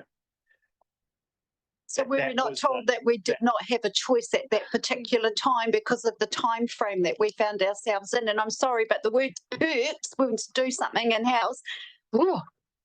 Grinds my wheels. Yeah, I'm just clarifying that was the point at which we made the decision to come in-house. As you correctly pointed out, rightly or wrongly, depending on your perception. Thank you. So Councillor Mackenzie. Yep, thank you very much. So through you, Chair, I'm not able to support the resolution as it currently stands. I think it's we can jump to the super gold card holders and look at potential discounts, but if you do look across the whole of our community, I think there are other sectors that are impacted just as much. And so I don't see a good kind of policy analysis that supports a discount for super gold card holders. Just a comment in terms of the level of service. I mean, actually, when I've sat on a beach and where dogs aren't allowed off leash or they're not allowed at all, and I see the dogs, impacting on small children, I actually welcome a more kind of level of service that doesn't just require ad hoc bringing up, because actually on the day that's never going to solve the problem, because by the time you get there, the damage has been done. So I think kind of more visibility and presence is something that I welcome, and if that has to be paid for through the dog registration system, then so be it. Okay, thank you, Councillor Ellis. So just to note, Councillor Ellis, Councillor Shellcrest, Councillor Mayling, Councillor Dahlia, Councillor Greening. Thank you, through you, Mayor. I've got a comment and a question. I'm not in favour of this resolution. I appreciate the challenges that our community are under, but I think it would be fairer to look at the actual costs of the service as opposed to giving one select group some relief in this area. I agree that dog registrations need to increase. I agree that there should be on a mostly cost recovery process. I like, throughout the dog bylaw, there was a lot of talk about more proactive work in those areas, but my understanding through that process, and I sat through a lot of submissions, was covering about mostly about the impacts on birds through those beaches. And it did mean that, and we also through that process found that there were certain times of the year that work was required. So from the November to the March, I think there were areas that we put restrictions on the times that dogs could or couldn't be on the beach, or could be on or off leash because of the impact on birds. And unfortunately, during that time, we also have a lot of dogs from outside of our region, which prompts a lot of what this educational work is about, because people are bringing their dogs from outside the district and don't know what all of those rules are. So in the vein of wanting to make sure that we're getting good value for money and things are happening in the right place, do we have, if we covered those proactive controls through the summer and maybe took resources through the winter to occasionally cover those, do we have any idea of what the difference in the costs would be? Because I still don't have an idea of how often we're going to be proactively on the beaches, and I don't understand why we would need to be there in the middle of winter so much as in the summer. And so that's where I could potentially see we may have some leeway on the costs of this service, because I don't recall at any point hearing that we needed people at the beaches all the time. So do we have any of that information to show the difference between the bird nesting and feeding season as opposed to during the winter when there are less migratory birds in the area? Through the chair, no, we don't have the information on the cost difference between whether we did or didn't patrol in the winter time. So the birds are an aspect of the protection that we want to provide, but we also want to provide protection to families at beaches and people that don't want to be rushed by dogs, and not just beaches, but also the other areas around our district where dogs are being walked on a frequent basis.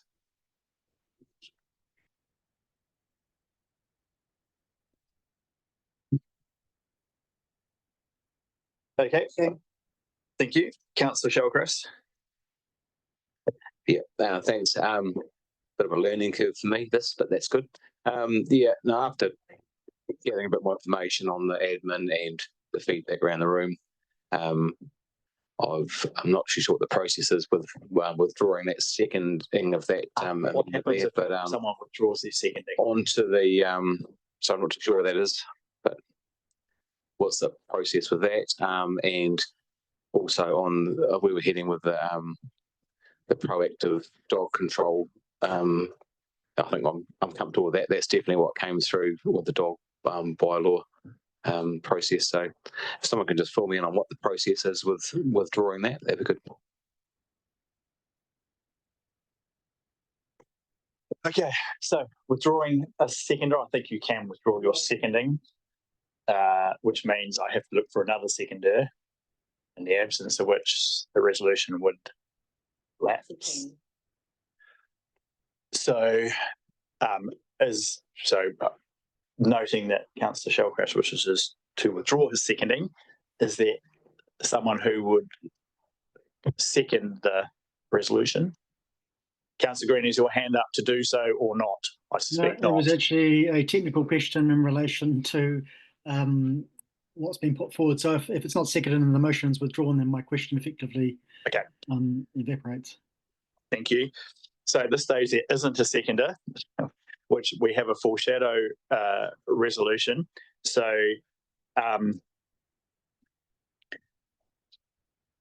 noting that we run the risk of going around this again.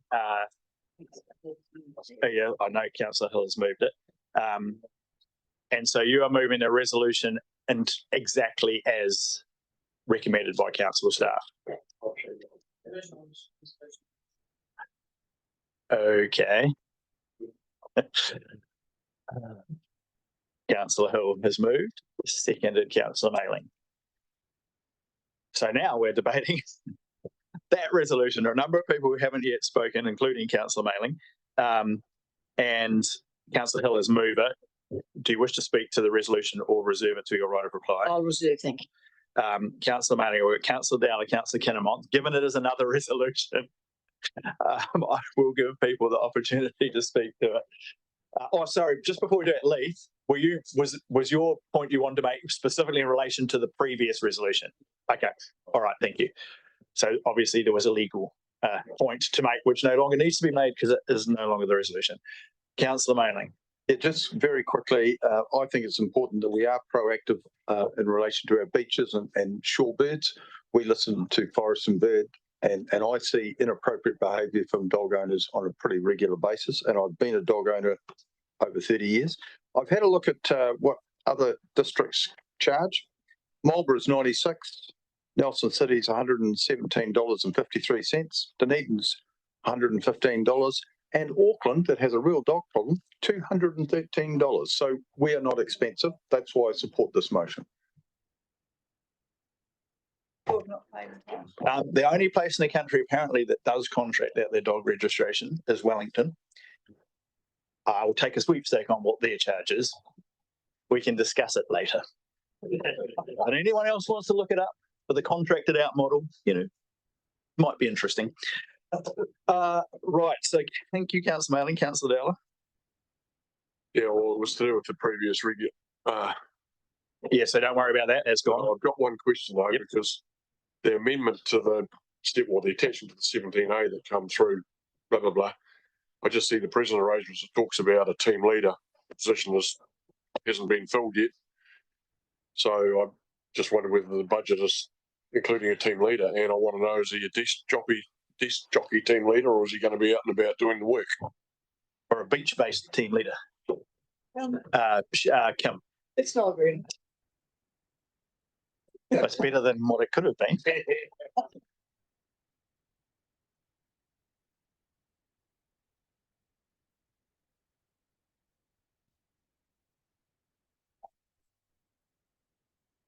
Through the chair on that one. So the answer to the councillor's question, the team leader will be an active team leader for the whole community compliance function. So dogs becomes part of it, but it's an integrated service which will also have oversight of our freedom camping responsibilities once they're confirmed through the new bylaw, and also our parking responsibilities. So it's an active role. It's currently under recruitment, and we're hopefully going to have that one filled, and it's in the budget. Okay, just while you happen to be there and while you're on that topic.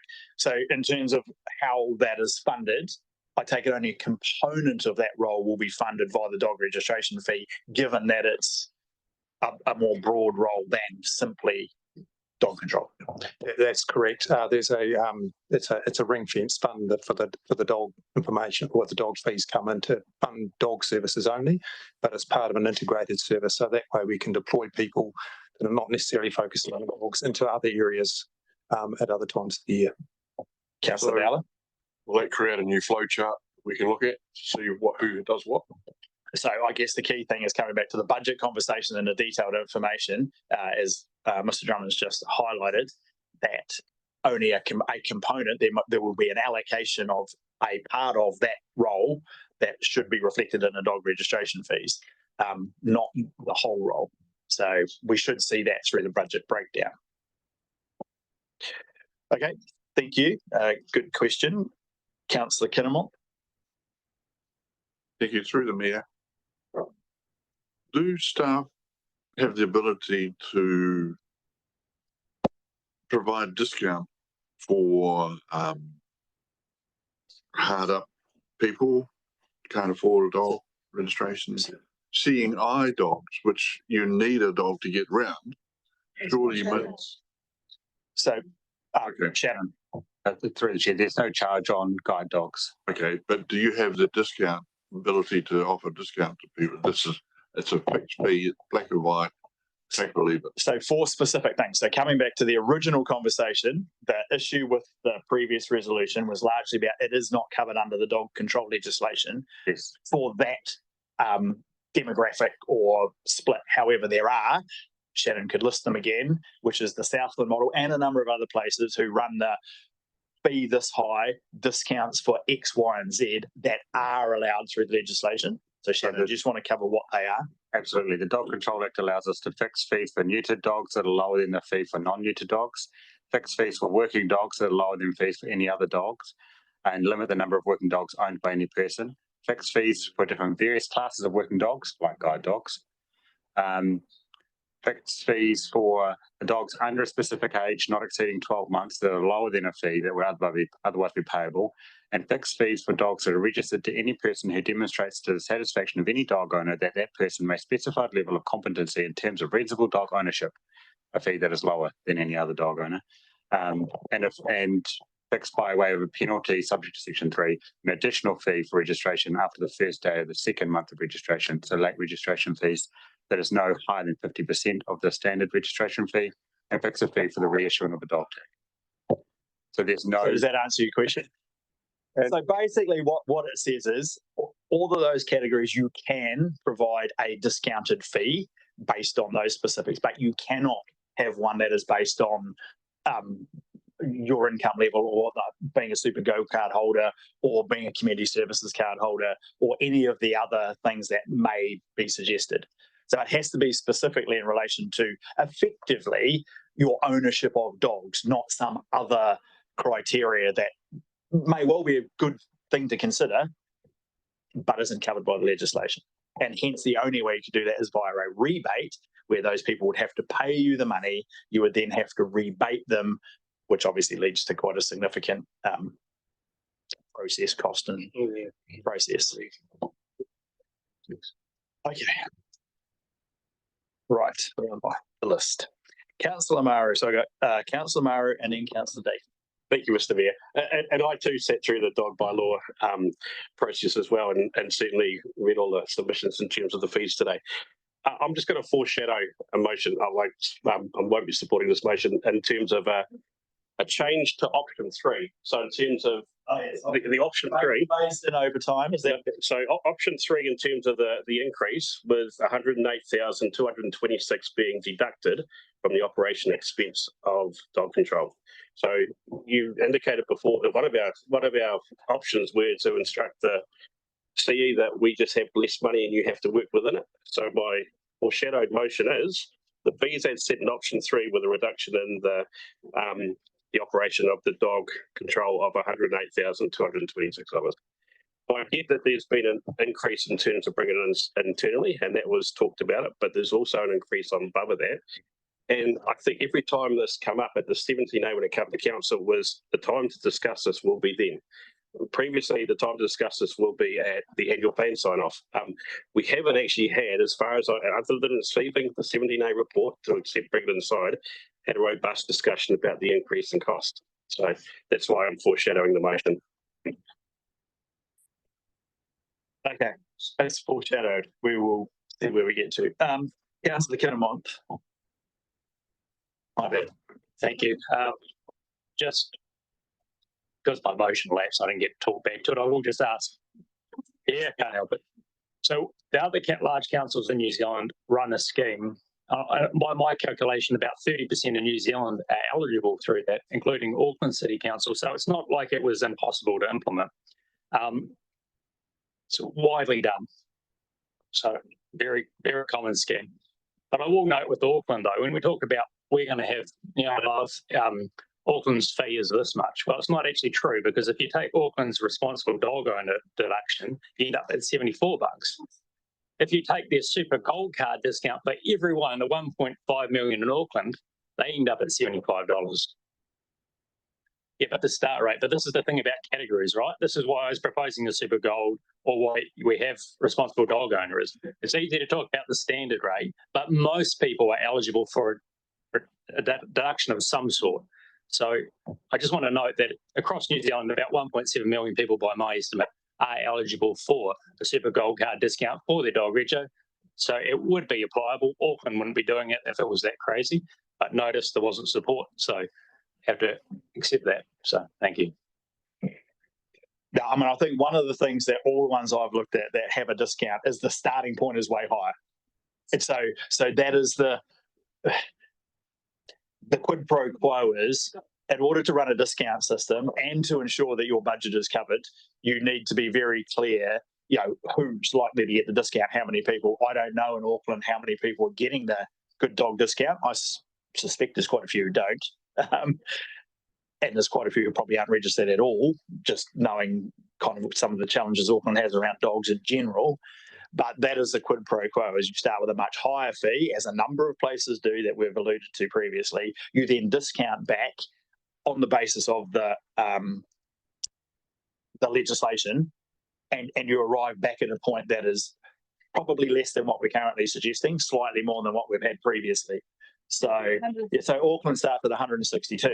So I think if you're going to run that model, the council needs to seriously consider the starting point being substantially higher, and then working back to somewhere around where we are. Like my view is I get frustratingly, I probably don't support any of the resolutions moved so far, but that's my fault. I should have moved something myself if I wanted that. But I think we should phase it in. I think where we're getting to is about right, but I seriously believe we should run a model much more like Southland, where there is a higher starting point and you get dog ownership should be rewarded. All of those things should be rewarded, because at the moment there really isn't a significant incentive or disincentive between a good dog owner and a bad dog owner, other than if you're picked up through the compliance thing and you may end up being fined, but that's probably a very small percentage of people. So my view is we should phase it in. We should suck up the general rate component for 1 year. I get that is going to ultimately result in, but the dog control closed account has been in and out of deficit. Where is it currently, or where was it? It was in deficit last financial, yes. Correct. So it's not like we haven't run deficits in the dog control account previously. I don't know, Mike, if you know the greatest extent of a deficit that we have run over the last 3 to 5 years. But sorry, Mr. Mayor, I don't have those numbers to hand. That's fine. So we have run it at a deficit previously. I think that would give the council, I come back to the point, I don't think what we're suggesting is too low. I do believe that we should be more proactive in our monitoring of the impacts of dogs. I have some sympathy for Councillor Murray's perspective that shouldn't necessarily be sheeted home to dog owners. It certainly shouldn't be sheeted home to good dog owners, but at the moment we don't differentiate. So my view is we should phase it in. We should be aiming to get it somewhere near the national average, because that seems like a reasonable thing to do, which is above $100. as a starting point though. And then work back, and whether that's for working dogs or good dog ownership or neutered dogs or whatever the other one was, that's what we should be aiming to achieve. I personally don't think relitigating the issue of contracting it out is actually going to gain, because if you look at Wellington, that hasn't magically made that a very cheap process to run. So at the end of the day, depending on what you're trying to achieve, there's going to be X amount of cost. Then I think, like all things, you want to try and incentivise the best outcome possible to minimise the time you have to spend on compliance, etc. And if that's best done through the fee, that's best done through the fee. We're not in a position to relitigate the entire fee structure today, I suspect, but phasing it in would provide that opportunity. So that's my view, which unfortunately doesn't align with any of the currently moved resolutions, but such is life. Right. I could move an amendment. That's quite right, but it would probably be at risk of being a direct negative, because, but the thing is, that's my ruling. I guess I could just take the risk. So I think Councillor Dakey was the last person on my list to speak. Councillor Greening. Just a point of clarity, are we just voting on resolution 20, or are we voting on all the resolutions below it? I just wasn't quite sure. Just on resolution 20 in relation to dog control fees, which is currently the recommendation in the report, which is the increases as per staff recommendation, which is a 90, 70, 50. Option one. As consultant. Correct. Councillor Dowler. If that's okay. I had a phone call last week regarding the dog control fees, and it was a preempting that if there was a super gold card discount, blah, blah, blah, which was being talked about in the community, a lot of aunties and uncles and grandparents will end up owning dogs and they won't even have a dog kennel. Yeah. So we're not going preempting you for the future. Yep. Yeah, that doesn't apply to the good dog owner thing, etc., etc., etc. So that should sort that out. Okay. Do I move an amendment? I haven't got there yet, because I haven't got to the right of reply, because I'm considering whether I move an amendment.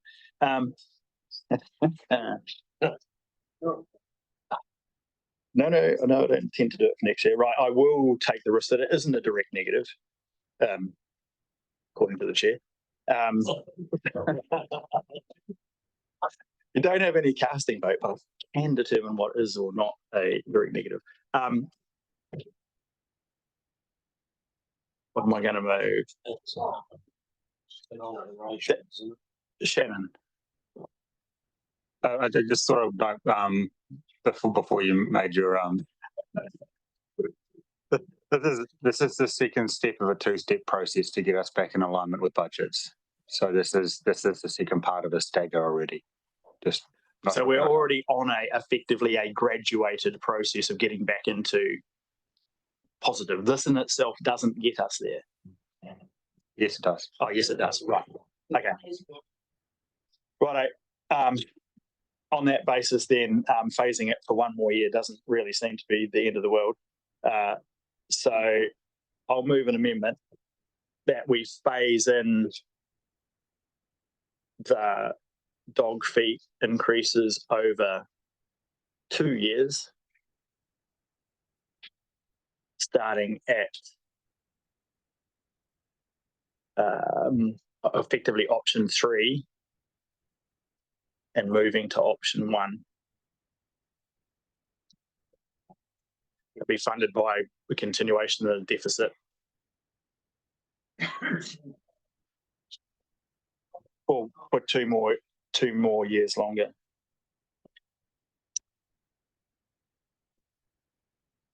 Happy for it not to be seconded. Which it hasn't been. All good. Righto. The resolution. No, I'm just checking. Move Councillor Hill, seconded Councillor Mailing. Councillor Hill's right of reply.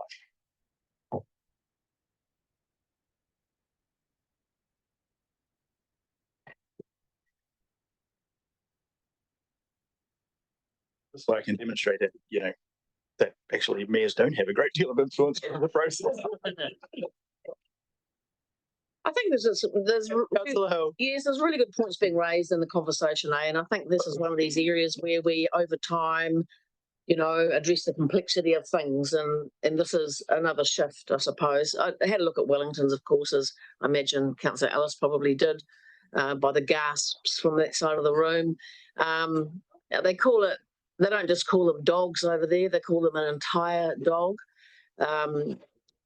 True, $196, and if you pay your fee late, it shoots up to $294. So that's interesting. So there's and I know that you're aware of these, Shannon, and the team, but there's a whole range of different things that can come in, variables. Thank you. And I certainly, their accredited dog owner, your fee's $70, so it's a significant reduction. And I think over time, I'd like to see us be implementing a good dog category and there's a range of things that can be met to achieve that. We've got over 12,000 dogs in the district that are registered. There'll be some that aren't, and one of the most disturbing things that I encounter here at council, and there are a few, is animal control hearings, where we just hear a little bit around some of the terrible incidents that happen with dogs. There'll be a whole lot others where people don't object to the classification, but it's terrible. Some of the things that are happening out there are really terrible and pretty frightening, actually. And I think the more so this thing about the education component, what's with that? It's such an important thing. And I was reading recently more about the education in schools with children about dogs, how to approach dogs, not to, when to, those things. So although it seems like soft skills, and I think it's a really important aspect. And I know too there are just some fantastic dog owners, probably the majority, who ensure they've got very well trained dogs and they take them where they're supposed to be and not where they're not. So I suppose where we're landing here today is, I think it's a part of us getting to where we have a financially sustainable, but also a impactful service, actually. And it's been said to me that when we're talking about have we got an increased level of service, or are we actually just getting to where we should have been, which is quite possibly the case. So it's been said to me that Golden Bay has been under-serviced for a long time in terms of having a presence over there. Thank you. Righto, thank you. That's the right of reply. I will now move to put the resolution via division.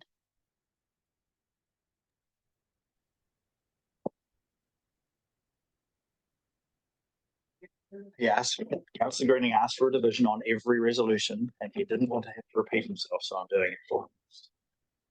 Thank you, Mr. Mayor. Deputy Mayor Bryant.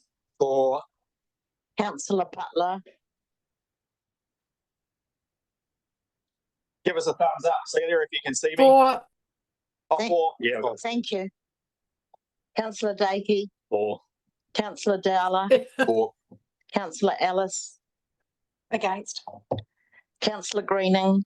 Against. Councillor Hill. For.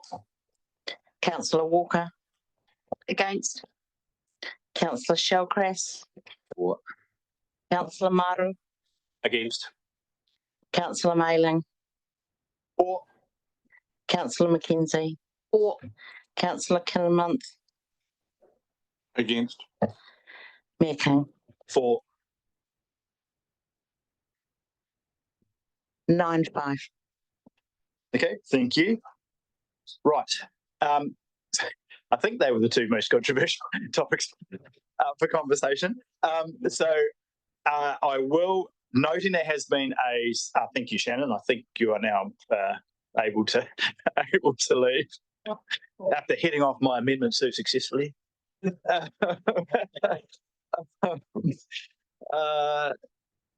think now the other point of potential controversy was the moorings, but there's been a change to the recommendation, I understand. So I know a number of people raised it, not Councillor Kinnamonth, because he's declared it But councillor, are you happy with the, I'm happy with the change to the mooring fees. And Okay. if you need someone to move the rest of the fees, I'm happy to do that. right, so it would be preferable to take the balance of the items together. So, because there's quite a few of them, and if we have to do everyone by division, we'll be here till Christmas. So I will look for a mover of the balance of the resolutions. That doesn't mean people aren't able to debate or discuss them individually. Move. Councillor Mailing, seconded Deputy Mayor Bryant. Right, it is now open for points, discussions, etc., etc. Thank you, Chair. With those moorings fees, reduction from 226 to 153, but like the dog rego, the actual budgets around that, does that now reflect the actual cost recovery? Is that because I don't have those figures, I haven't been able to. If I have, if they're in there, I apologise, I couldn't find them. I don't feel I have confidence. So can you tell me, does that now reflect the actual cost of that operation? Because there was some criticism through the consultation that perhaps that was exceeding the actual cost of the activity. So can we confirm now that that matches the cost of the activity? Alan? Yeah, I think we've got Pete Renshaw on Zoom who Pete, address. welcome. Kia ora. Is that, can you just confirm you can hear me? Yes, we can. Did you hear the question? Perfect. Yes. So through the chair. Yeah, so the fees and charges, we're recommending the reduction to match or in line up with the coastal permits annual fees. And we believe that we should be able to do this at the within the hourly rate allowed for the review or the annual monitoring fees. The annual monitoring won't be happening for another year, and that fee won't be charged for another 2 years, given that in the first year of the system, they just pay the application fee, not the manual monitoring fee. So once we get some idea of the scale of how many applicants we'll have, we can really dig down into the actual cost to deliver the annual monitoring. The reason there was such a difference in the past was that fee was set in 2021, and then it says it's been gradually rising with every annual review since then. So until we'd redone all of the workings, we couldn't get an accurate figure on that. And even now, it's still a guessing game until we know economies of scale. For example, we've got 5 applications pending, and we've already probably spent double the time we've allowed within the budget for those applications. Hopefully, once we get more of them and get quicker at doing these, we'll be able to reduce that to right down and be doing it at no cost to ratepayer. Okay, so I take it the answer to that is, given we haven't gone through this system previously, at this stage you are confident that the change in the annual monitoring fee will cover the costs of doing that. But until we see the whole process roll out and the shift from consenting to whatever the new system's called, permit licenses, you won't be 100% sure. Yeah, so I'm confident we can cover the costs with the current system. However, until we roll it out across all areas, it will be hard to define the exact time spent for monitoring. Yeah, which is fair enough. Okay, thank you. Any other questions in relation to items covered in this resolution? If not, I will look at the resolution and move over to have a right of reply. So you just double checking. Yeah, no, it's all by division. Yeah, no, yeah, by division. Okay, I will put the resolution by division. Robin. Deputy Mayor Bryant. Or Councillor Butler. thumbs up there. Thank you. Councillor Dakey. Or Councillor Dowler. Or Councillor Ellis. Or Councillor Greenham. Against.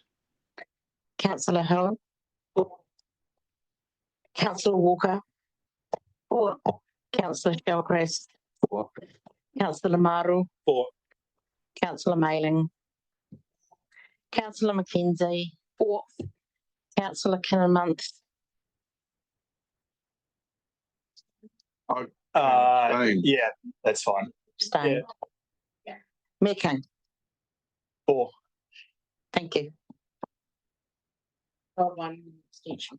Yep. Okay, resolution carried. Yeah, that's actually my bad.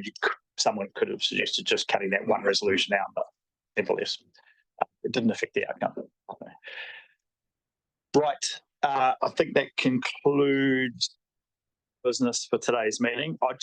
I think what it highlights, and particularly the two conversations that most of the time was spent on, that degree of complexity that even the seemingly quite simple throws up once you start to delve into the details, and the unintended consequences of taking a certain approach or not. And while user pays is a pretty common theme that gets rolled out kind of willy-nilly wherever you go, it's never quite as straightforward once you get down to actually charging. And probably the single biggest thing now is refuse, and has been for 20 or 30 years. And hence you will see over time, our refuse account is in and out of deficits and surpluses because it's volume based. It's almost impossible to match the cost recovery to the volume because only one of those things you have control over. Volume can be determined by the activity of the contractors in terms of where they happen to choose to take the refuse, the overall economic situation, which will often result in less refuse being created in general. And it's also that classic thing about a good outcome, which is actually what you are trying to drive by user pays, which is less rubbish creation, poses a real challenge to the council in terms of trying to run the service, particularly across a big rural area where we are trying to provide refuse and recycling to a very large percentage of the total district, as opposed to just concentrating, for example, on Motueka, Richmond and perhaps Takaka, in which case the whole system would look fundamentally different. So I think it's a great example of just how complex and challenging some of these conversations become, which is always very hard to get across in the general conversation. So I'd like to thank everyone for their contribution and input. I'd like to thank those who seconded my amendments. And I